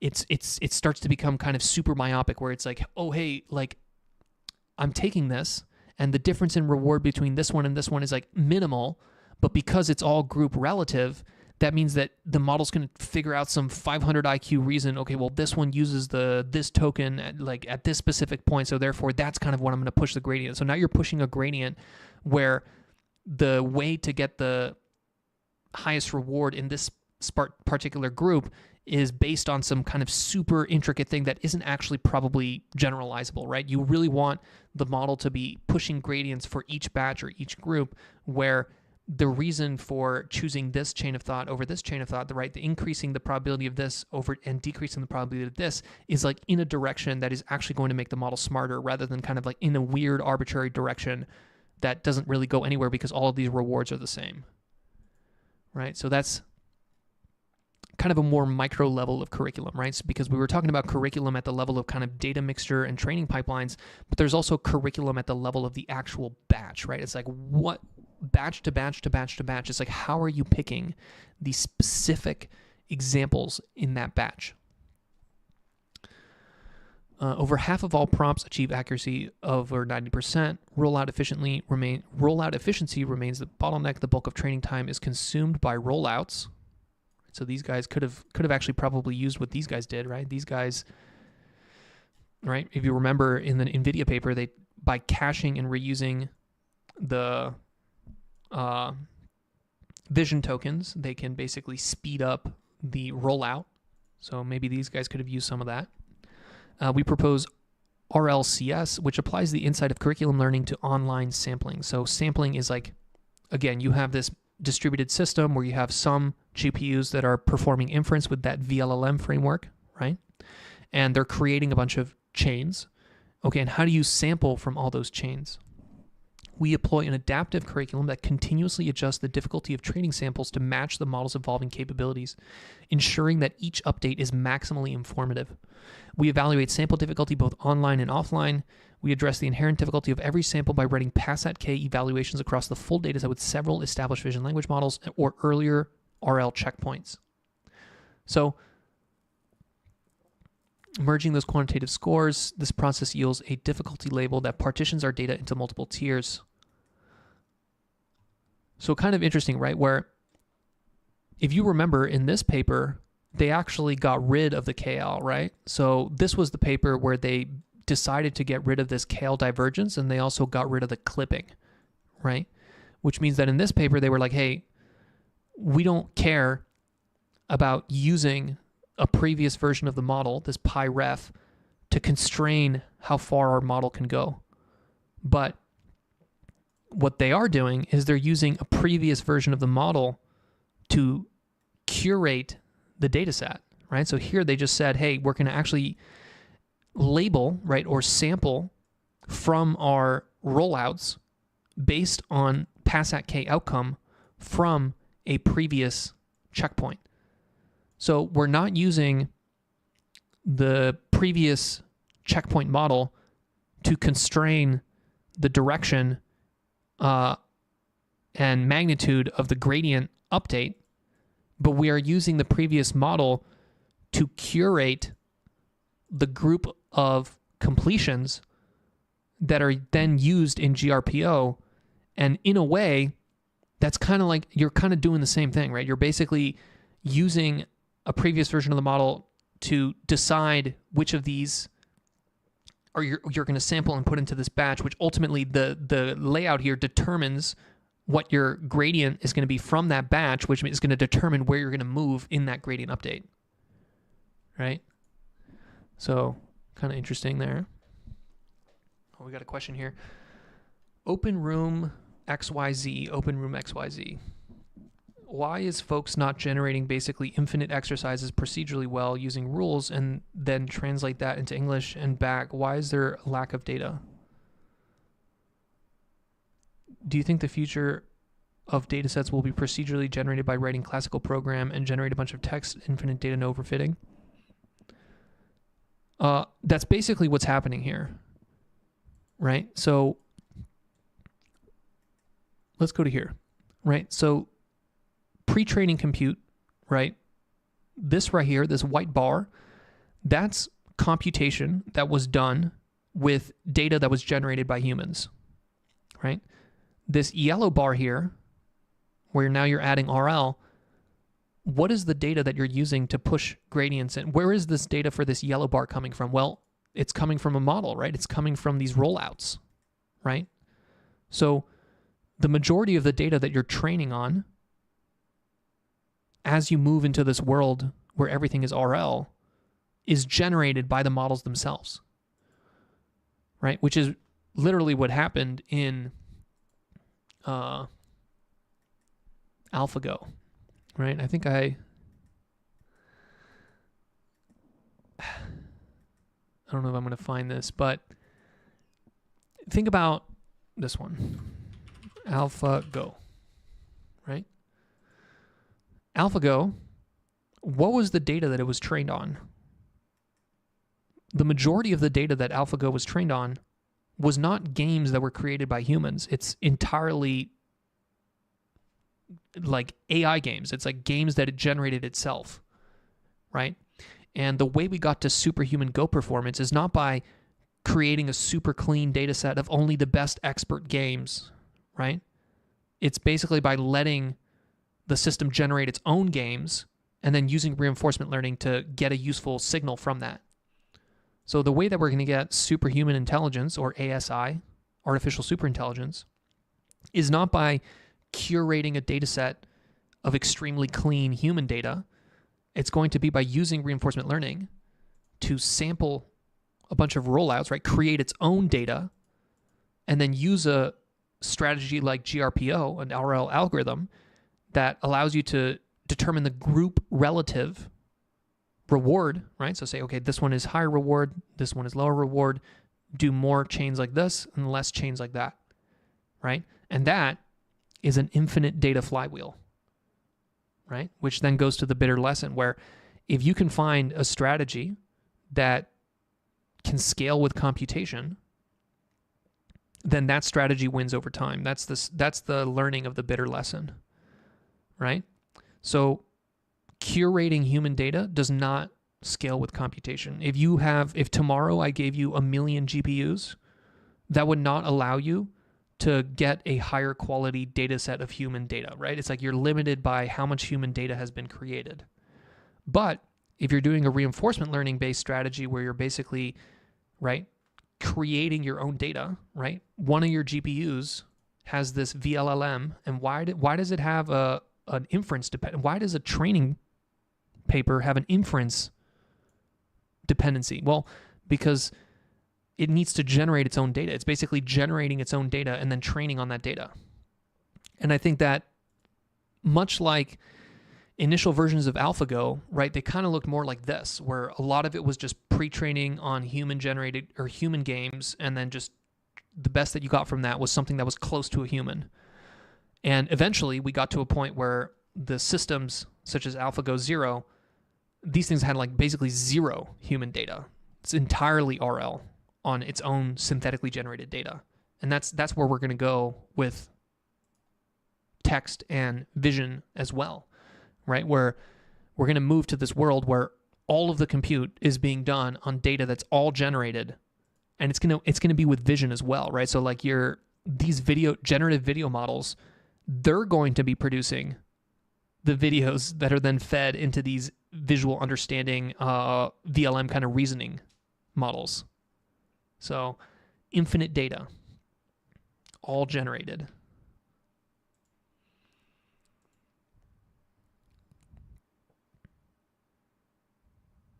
We continuously reweigh the sampling ratios of different difficulty categories at the granularity of training iterations, right? So the curriculum is at the level of the batch, right? So this is curriculum at the level of kind of training, high-level training, right? Where like, okay, you have pre-training, then you have this SFT, and then you have the RL, right? So this is like a 3-part curriculum. But you can also think of curriculum at the granularity of training iterations of like each individual data point. Like, how am I picking this specific data point to be part of this batch or this group of data points that I'm then going to use to push a gradient into the model?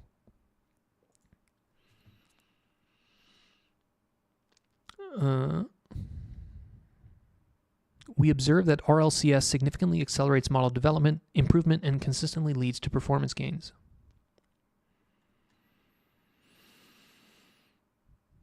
Okay. To improve the performance upper bound of multimodal reinforcement learning, we propose the following enhancements. And I love it when papers do this, right? There's so many papers that just like I think the Hugging Face papers that we read, I think it was their VLM one and the robotics one. There's a couple different Hugging Face papers where they did exactly this, where they're like, here are our learnings, and they basically boil it all down to you. I love this. Boil it all down for you. That's what I meant to say. When mixing multi-domain data, a relatively large batch size is recommended to achieve higher performance ceiling in the long run. Right? So relatively large batch size, basically just the number of these, make that more, right? Have more rollouts, right? That stabilizes it, right? If you just had a couple rollouts, then the direction in which you're moving in this landscape when you're taking a step is going to be very noisy because it's conditional on that sampled batch, right? So the bigger you make the batch, kind of the more consistent it's going to be when it moves through gradient descent across this landscape. That's kind of the intuition.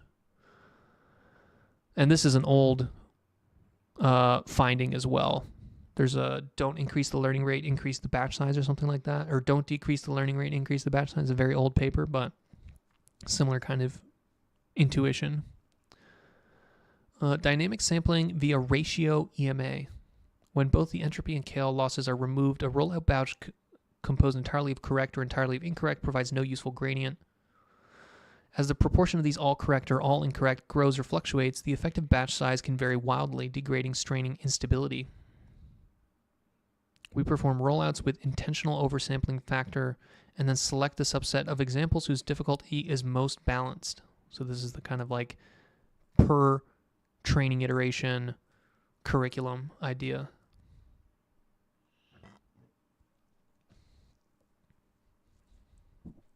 Force answering. When the thinking process becomes excessively long, it may be truncated by a rollout length limit.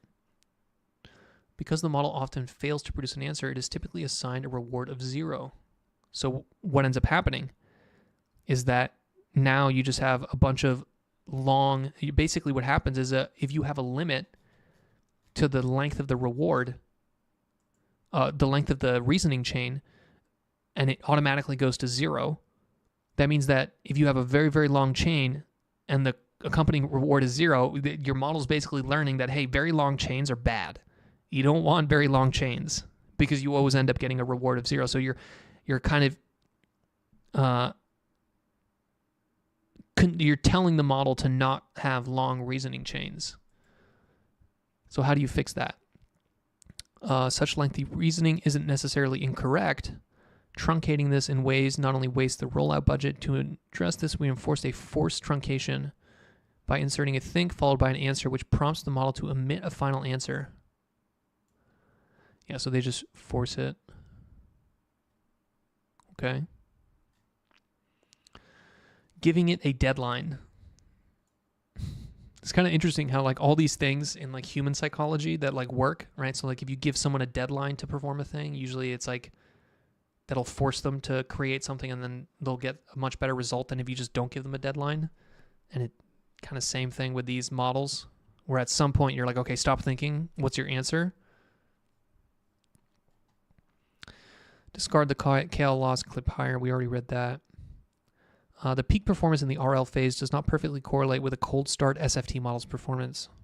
Increasing cold start training from 1,000 to 2,000 steps boosts the post-cold start performance by about 2 points. However, after RL, both checkpoints converge to nearly the same performance. A higher score after cold start does not guarantee greater RL potential. With proper training, RL can elevate base models of equal inherent potential to the same peak. That's interesting. This is very interesting. Basically what they're saying is that maybe this step doesn't matter at all, you know?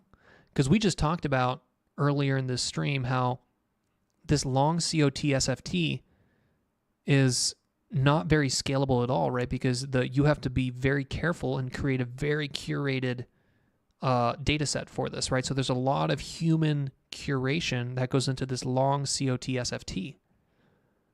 But what these guys are saying here is that, hey, if you took this model here and just trained it with RL, and then took the same model, then did the long COT SFT, and then trained it with RL, you end up at the same place. So maybe we can just skip this, which would be good because this is the costly step, right? You have a bunch of humans involved. You have to curate this data set. Now you have a SFT training pipeline, which is different from an RL training pipeline. Now you have a bunch of overhead, right? So like this is just adding complexity in terms of time, in terms of money.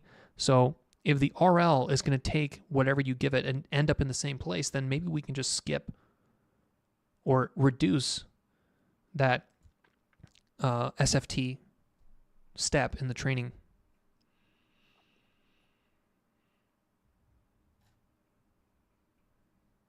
Does anybody have any questions they want? I'll open it up here. What do people want to ask the agent? Agent mode. 398 left. What do you guys want me to put in here?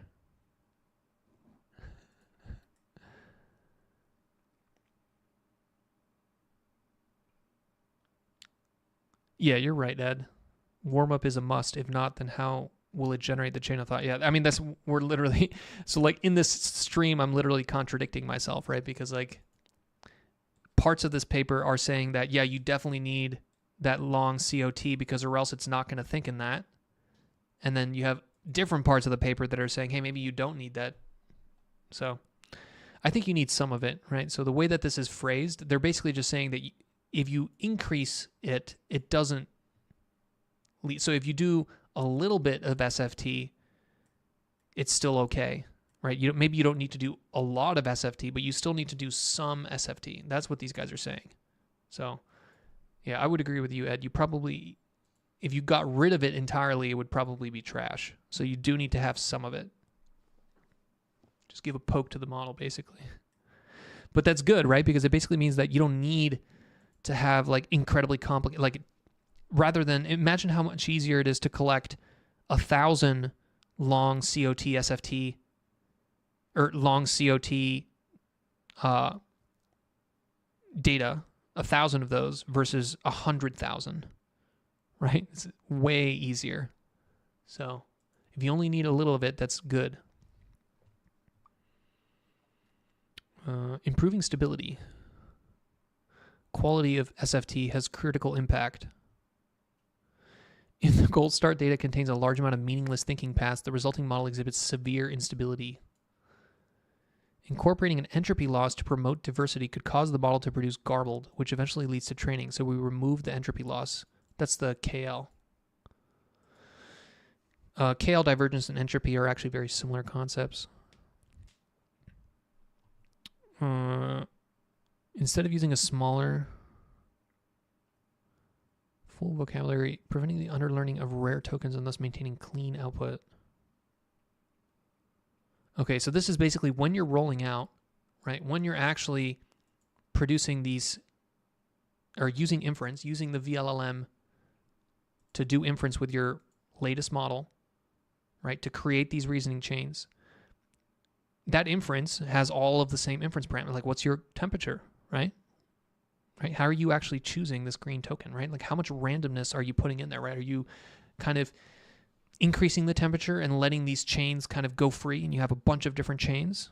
That's usually better for reinforcement learning. And people do this all the time, right? In robotics, maybe not on real robots, but in simulated robots, right? You always have kind of this randomization element where you're kind of like adding noise or adding a way for the exploration part of the reinforcement learning, which is the inference part here, right? Of sampling a bunch of weirdness, right? Because in that weirdness, you'll find perhaps some new knowledge, right? So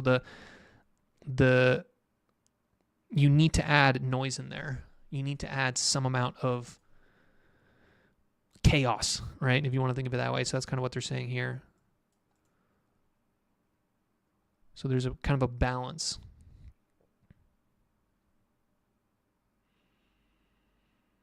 We compared per sample and per token loss computation methods and observed no significant difference in mean reward. Per sample, averaging tokens lost within each sample, then averaging across samples, and then per token, averaging all tokens within a batch, then averaging across batches. So different types of normalization here, right? So are you normalizing within each token and then normalizing within the, it's almost like an order of operations here of like, how are you doing your normalizations? Okay, although format-based rewards can help nudge outputs towards the correct structure, we strongly recommend that the model fully learn the required output format during the cold start. In our experience, if the format errors frequently occur, the mixture format and correctness reward may destabilize training. Yeah, so basically, we have this format, right? This think, and then answer format.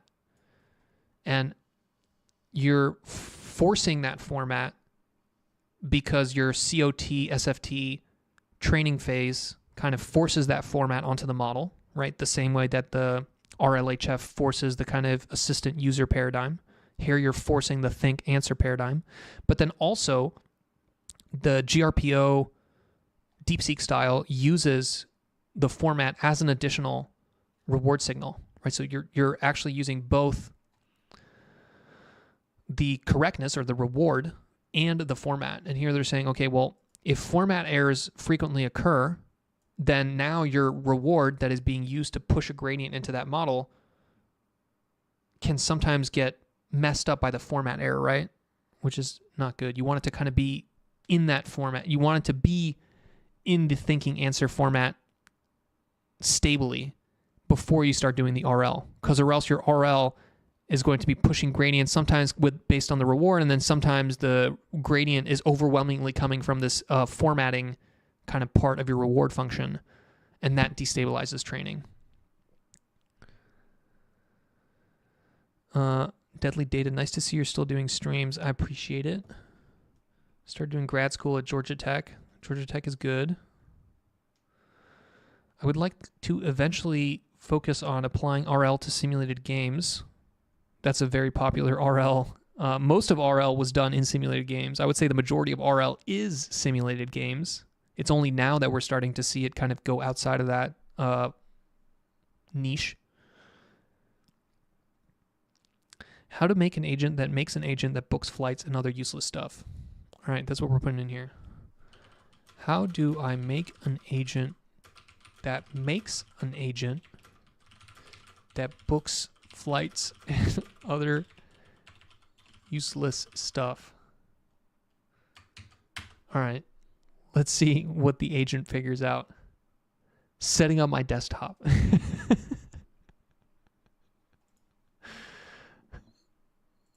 Let's see. Josh Phillips, it seems like collapsing into the textual chain of thought when you are encoding primarily visual embeddings would be an issue. Shouldn't the chain of thought here be in the latent space too? The chain of thought is always in the latent space, right? So like each of these, right? We call them tokens, right? And to us, there's a little, each token represents like letters, right? So like, for example, like this token might represent COM, but that's not what the model sees, right?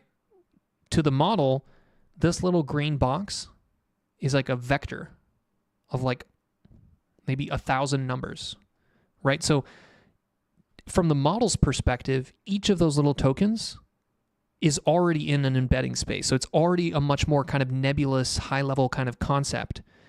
It's only for our viewing pleasure that we take those and we assign them to a specific token and these specific letters, right? So whenever we're feeding a sequence of tokens into the model, like, it has a much more kind of black, each of those little tokens is a much more, it's a much higher level concept, right? It's like a point in a much higher dimensional space. Compared to us, it just looks like 3 letters, right? And it's like, it's much more nuanced than that. It's already in a latent space.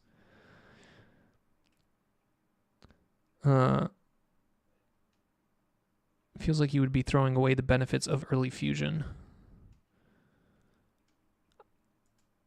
So early fusion versus late fusion. So let's understand this a little bit better. So like early fusion versus late fusion is kind of this idea of like, when are you actually fusing together or like creating the chain of thought that goes into, or the sequence that goes into the actual language model, right? So in a vision language model, let's actually do this. Let's do Vlm Chameleon Early Fusion. This was the paper.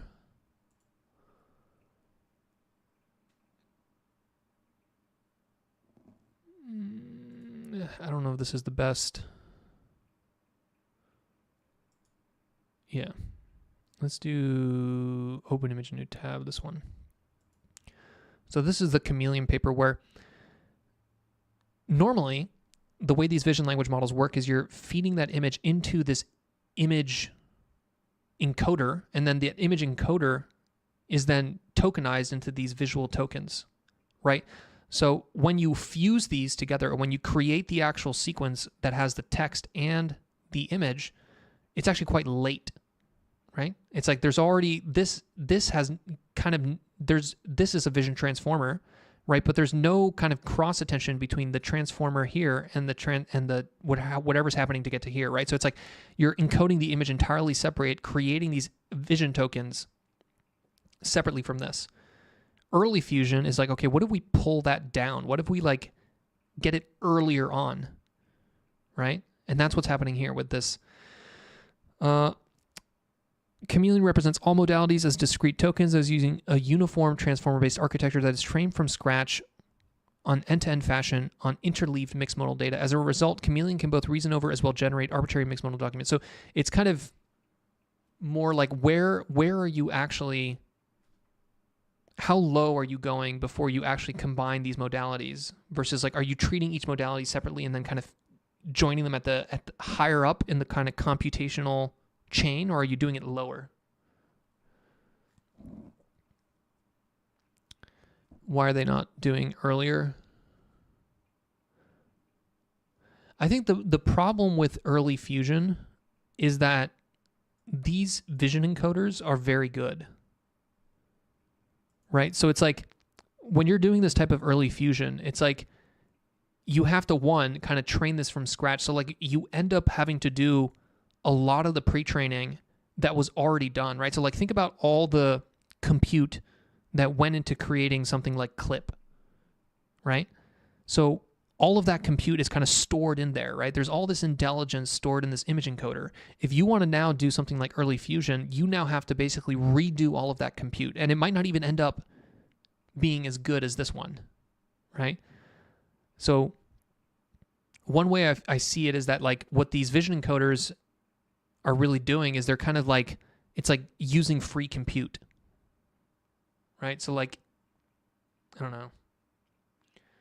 Seems like it's picking up. The new Jinja V4 uses them and they are very good. Yeah, I think if you're a big like frontier lab, you can do this type of stuff, you know, because it's going to cost a bunch of extra money.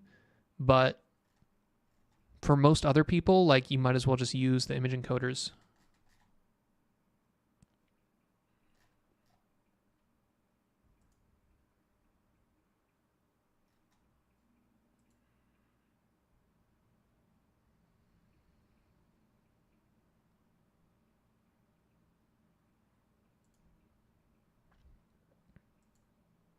All right, let's see. Let's see what the agent did. Started there. User is interested. It reads an article. Then it reads another article. Then it reads a Medium article. Then it reads another article. And then it reads another article. I mean, did we really need to see a video of it like reading articles like this? Right? Like, what the fuck is that? Understand the problem domain. Choose an agent orchestration framework.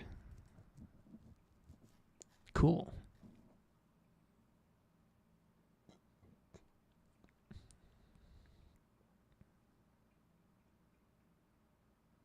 Product people are weird.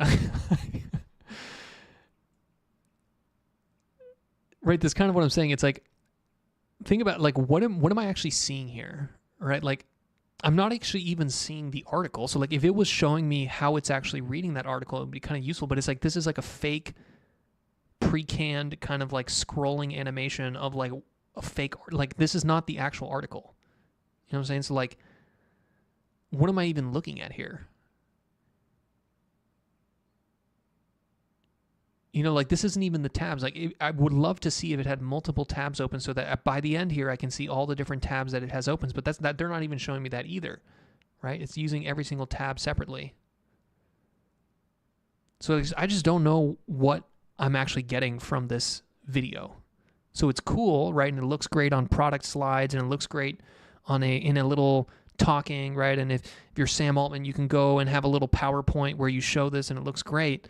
But like, is it actually making this agent more capable of completing tasks? I don't think so, right? It's like you're polishing, you're creating all this external polish rather than actually like getting to where you need to be, which is like an agent that goes and works for 5 hours and then comes back to me. Why they went with Vision Tower's same state copy for different batch than actually loading it into parts, like as said, this would not give random power spikes. No, so right, the advantage of having this separate vision encoder that was trained by someone else, right? So they spent all the compute to train this, and you're not even going to push gradients into this. You're going to freeze it. That means that you can now take all your videos, right, your whatever 18,000 long videos, and pre-encode them, and now all you have is tokens, right? So it's like you've pre-done all your computation, and now you can do all the computation that's kind of like important, right? Which is starting from these sequences of vision tokens and then using RL to generate rollouts and then using those rollouts to push gradients into the language model. Like that's the computation that matters, right? So you almost like pre-do all the computation versus with something like the kind of end-to-end kind of more early fusion, it's like you would have had to do that every time, right? So it's like you couldn't pre-compute it because you're going to be like the vision tower is kind of like mashed into the LLM. So now that it's mashed into the LLM, you have to basically redo that computation every time, right? So by having the vision encoder be a separate thing that doesn't receive gradients that you've already done separately, right? Now you can basically pre-do all that computation, and your RL is just getting better at consuming these vision tokens and then figuring out how to do the right thing to get the right answer, right? So that's kind of what I mean. It's like these vision towers are already pretty good. You might as well use them and then just leave it as is, right?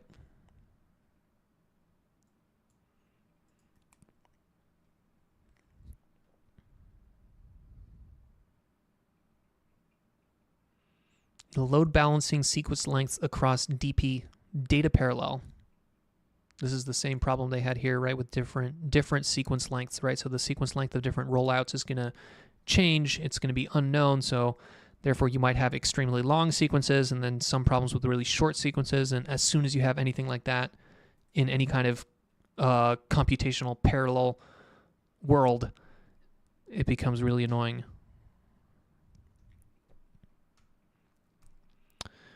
We balance both sequence length and compute load across ranks so that forward-backward passes per rank remain within a tight range.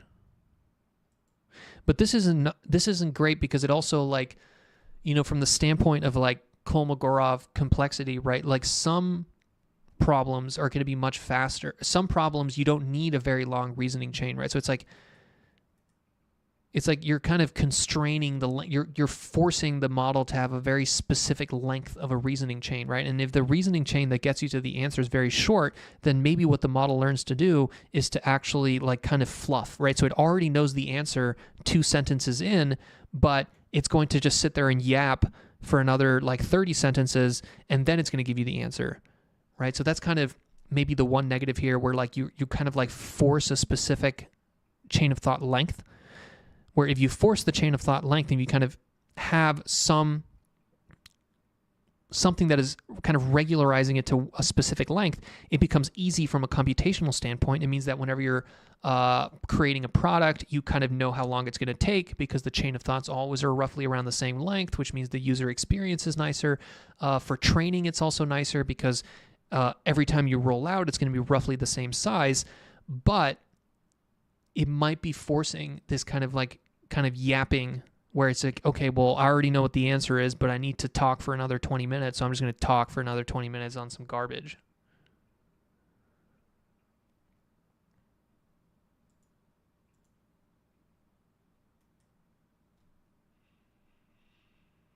Training is decoupled from the samples.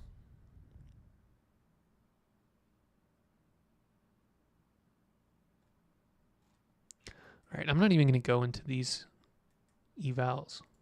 Like, I just don't even care about evals. You know, it's like, one, not only are these benchmarks kind of like somewhat garbage anyways, but they only compare to a bunch of crap that doesn't matter. Right? Like, what the hell is Gemini 1.5? Like, who even uses this? What does that even mean? Why is GPT-4o so shit? Why do they not?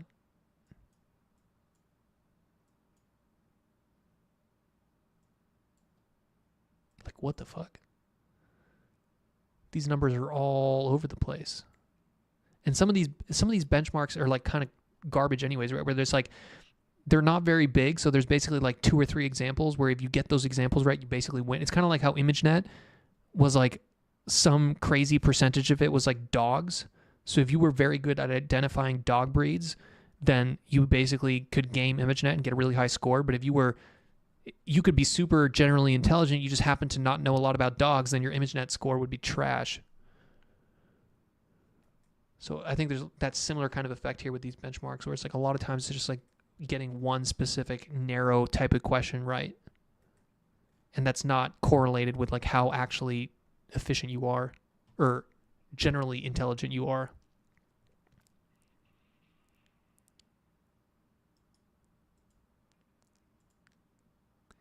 We conduct the training efficiency comparison on one A100 GPU.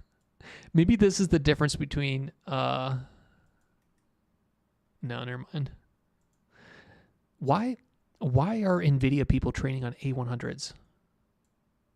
This is a fucking NVIDIA paper released in 2025, and they're training on 8x A100s?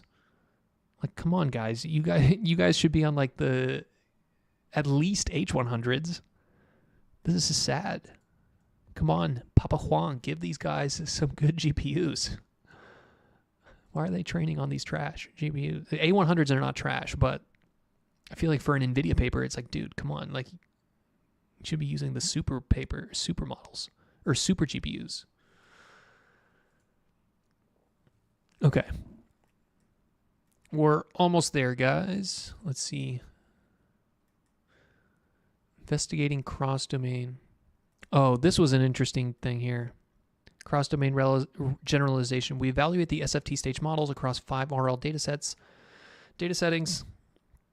Each model is tested on 5 benchmark suites. The values in the grid show that the average performance improvement per domain and the cell colors.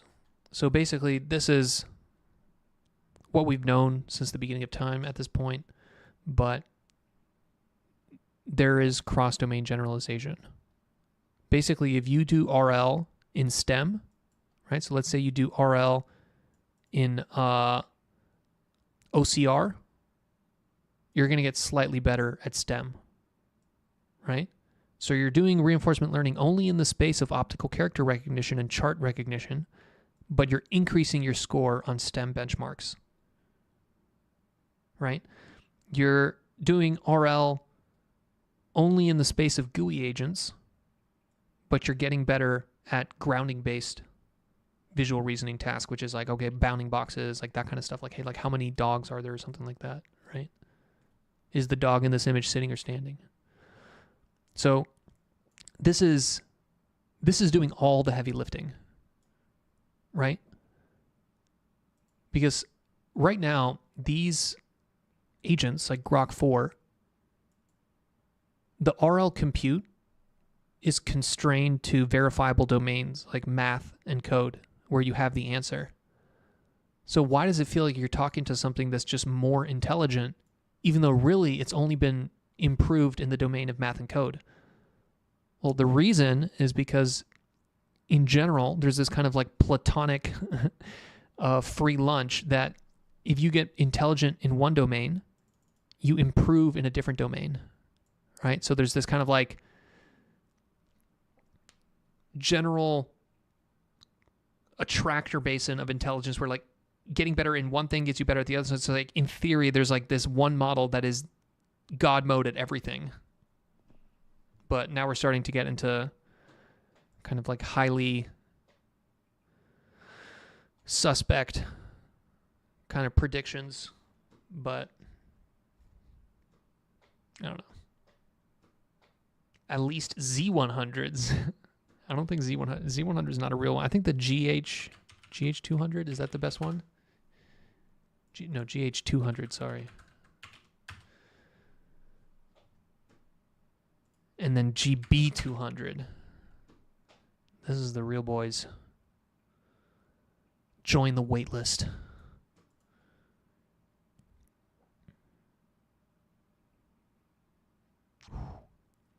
You can get the mini ones, these NVIDIA Sparks. Yeah, this is the one that I'm waiting on.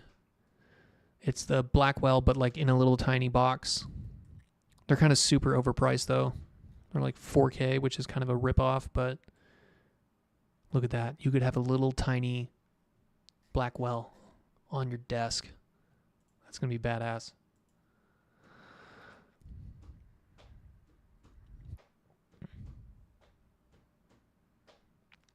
The mix-all setting, where the model is trained simultaneously on every domain, delivers clear gains over any single domain RL in 3 out of 5 areas. So what does that mean? That means that once we start doing RL on many different domains, not just math, not just code, not just text, but like video, visual domains, we're going to get much farther than we are now.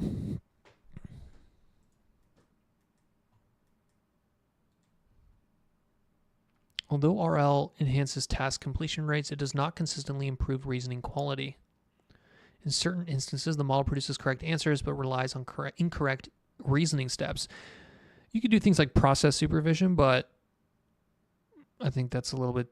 I think that complexity goes away over time, to be honest. I feel like there's a lot of complexity in RL algorithms that doesn't need to be there, and kind of GRPO shows that, right, where they basically simplified PPO and it became better. Flawed or hallucinated reasoning chains may inadvertently be reinforced so they produce correct answers. RL training exhibits instability.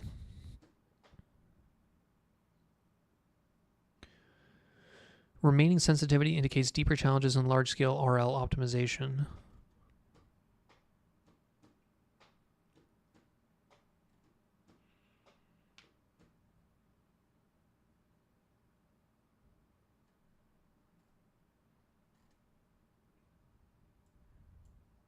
And then here's all the people that worked on it. All right, let's see. Let's go to the end of this paper. Boom, boom, boom. Is there anything else we missed here? Number of frames, accuracy, without reasoning, with reasoning. Okay, so, I mean, this makes sense, right? This is basically test time compute scaling or test time training. Or not test time training. Test time compute scaling, where the more compute you have at test time, aka the more compute you put, aka the longer the reasoning chain, the generally higher accuracy you get.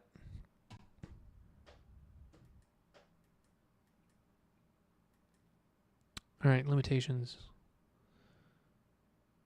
Border impacts. That's supposed to be broader impacts. Despite our best effort to create high-quality long video, the definition of reasoning still requires further refinement and a more comprehensive conclusion. Yeah, I mean, like right now, reasoning just basically means have a think section, have an answer section, and then just let it yap in the think section. But for sure, there's kind of something more nuanced there, right? These guys are coming at it from the Kind of like they were kind of getting to the same point with this kind of like process supervision. There's probably some intelligent idea there, but that's part of the problem, is that reinforcement learning is still kind of very primitive. Like, for example, in PPO, right, which is the original kind of darling reinforcement learning algorithm, you have this AT, this advantage, and that advantage comes from this discounted reward. So basically you have this discount factor here, this gamma, and what this does is it basically assigns intermediate rewards based on the final reward. So if this answer is correct, right, then the reward here is 1, and the reward here is going to be 0.9 times 1, which is 0.9, and then you're going to get 0.9 times 0.9 times 1, and then 0.9 times 0.9 times 0.9 times 1. So you're assigning kind of the intermediate reward based on this discounted future reward. But that's like complete garbage, right? It's like, that doesn't really make any sense, right? Really, there's so much more nuance there, right? Really, this reasoning step could be good, and then this one could be bad, and then this one could be good, and then these two could be bad. And so it's like there should be something much more nuanced there in terms of how you're taking this reward and then assigning it to like all the previous steps, right? So GRPO, what it really did is it just got rid of that. It basically said, okay, well, let's not have this fucking discount factor crap. Let's just literally use the relative standing within a group as the way to get the gradient,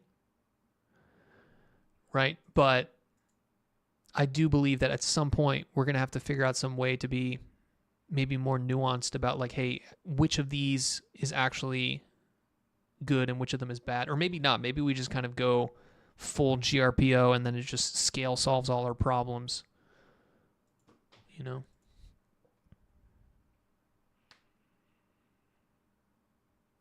By equipping vision language models with the ability to process and reason, lays the foundation for AI systems capable of understanding event sequences, inferring causal and physical relationships over extended frames. Long video reasoning can significantly enhance embodied AI and robots. I agree with that. More demos.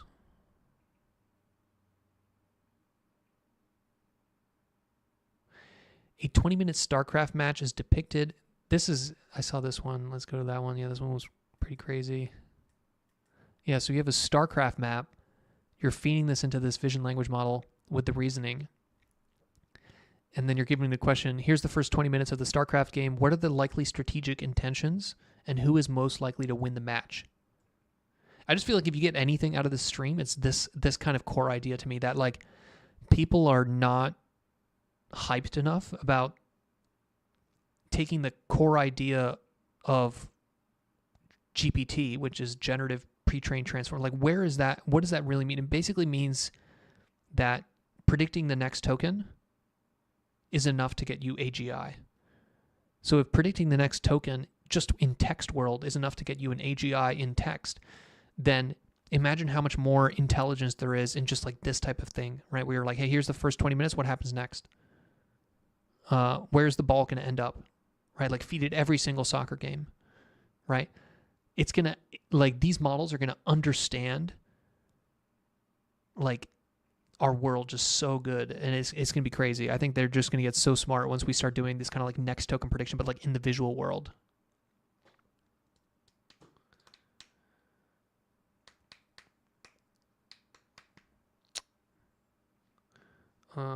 Josh, I wonder if this will lead to more folks trending towards VGEPA style models as people get value from video training for non-video use case. Maybe. I don't know. I think you underestimate, like, you underestimate kind of how political academia can get, right? I think that there's entire, like,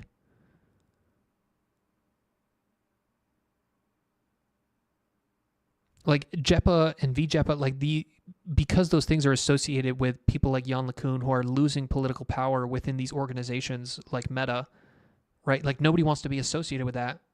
They'd rather have something new, right? So it's like there's all these political factors to how what people decide to work on and which strategies people decide to work, right? So like if person A is known for approach A and then person B is known for approach B, and then person A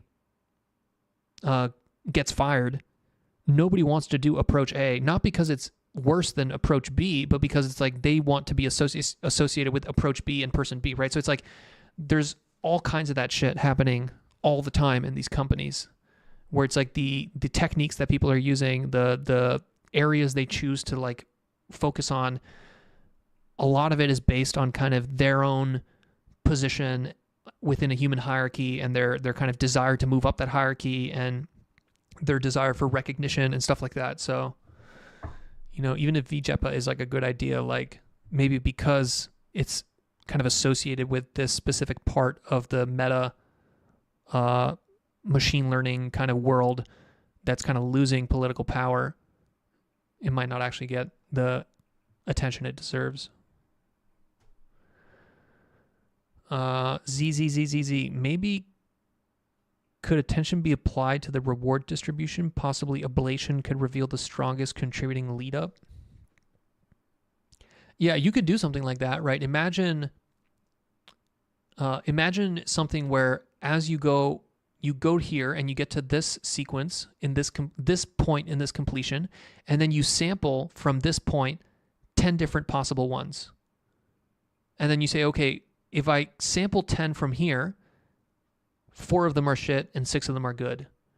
If I sample 10 from here, 2 of them are shit and 8 of them are good, which means that this one gave me something more than this one did, right? So like you could basically at any point, because really every single token that comes out is just one possible path down this giant tree of possible paths, right? Because every single step here, right, is a choice of one path down this tree. And there's not a million, but whatever your token vocabulary is, right, there's all of those possible trees you could have gone down, and you're choosing this one. So what you can do is you can always say, okay, well, let me just sample at this point possible trees, and then I'm going to say, out of the possible trees that I sampled, were most of them shit or were most of them good? And actually, I just realized I literally just derived GRPO. In attempting to explain your idea, ZZZZ, I basically derived GRPO from scratch of like, hey, could we just like use the relative standing of this within a group of other possible samples to determine which one is good and which one is bad? It's like, that's basically GRPO. Yeah. If you did GRPO, like at every single token, you could basically determine which reasoning step is actually useful and which reasoning step is not.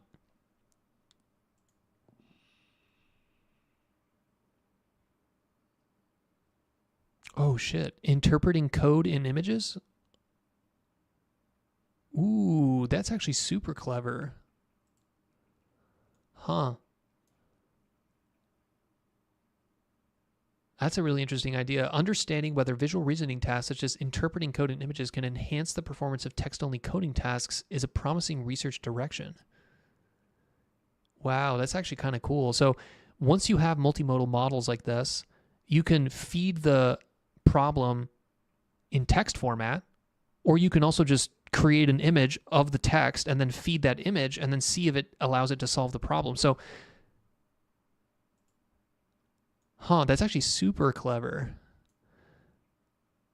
because that's a way of creating infinite data, right? The same way that you can create infinite data by just kind of creating infinite coding problems, and because it's a coding problem, you know it's a verifiable domain, you know what the answer is. You could do the same thing with pictures of coding problems. You can create infinite pictures of coding problems, and you know what the answer is because you know it's the coding problem. And I wonder if that slowly over time makes your visual reasoning better. That's pretty clever.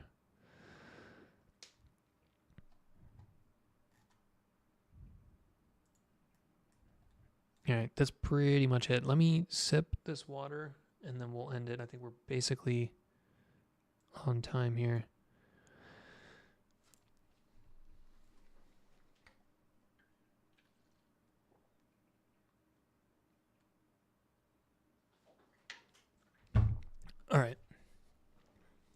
here's a summary. So today's stream was called Vlm Rl. We reviewed the two most popular papers for the past month on Hugging Face. And it's basically two papers that are using the DeepSeek reinforcement learning stack, which is basically VLLM, transformers, torch vision, and I think one of these for sure uses Ray. I don't think the other one uses Ray, but it's because they had one cluster. But either way, it's the DeepSeek GRPO algorithm, and they're basically using it to create these visual reasoning models, right? So a model that can consume both text and image tokens, and those image tokens can come from kind of a single image or a video, which is just a sequence of images. And then they do the kind of DeepSeek style think and then answer, where you give the model kind of a bunch of space, a bunch of computational surface area where it can kind of create a bunch of context that then increases the chance of creating a good answer. And for both of these papers, they basically have this rough kind of 3-step pipeline where you have your pre-training, where you kind of create the model itself, right, on just a bunch of captioned images and captioned videos, right? You're just kind of like warming it up, starting it from scratch. Then you have this long COT SFT, so a supervised fine-tuning training phase, where you're basically feeding it a very carefully curated data set of like, here's a long chain of thought with think and then dash think, and then here's the correct answer. So you're kind of, after this pre-training, you're kind of forcing it with this long COT SFT into this think answer paradigm. And then once you get it baked into that think answer paradigm, then you put in the reinforcement learning using GRPO, and you basically sample rollouts, right? Or completions as they're called here, determine the reward from those, and then use the relative standing in that group, right? The group relative policy optimization, where the policy is the model. So you're optimizing the model or pushing gradients into the model or training the model based on the relative rewards of each reasoning chain within the group that you are feeding it to. And then over time, the model gets smarter and smarter and smarter, and it can produce better and better and better reasoning chains that enable it to answer more and more questions in visual domains, such as like, hey, here's a soccer game, tell me what happens in the last 10 minutes. Hey, here's a StarCraft game, tell me what happens. Here's a video of a dog, what does the dog do, right?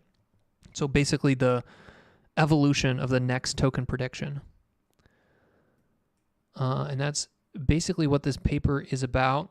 There was some additional cool stuff in this paper here where they talk about this idea of curriculum and curriculum sampling, where you're not just looking at curriculum from the sense of like, what data set are you using, what's your data mix for each part of your training, but also curriculum at almost like a granular per batch sample, where how are you even picking the specific completions or rollouts that you're using for that specific batch of GRPO, right? Getting very granular there.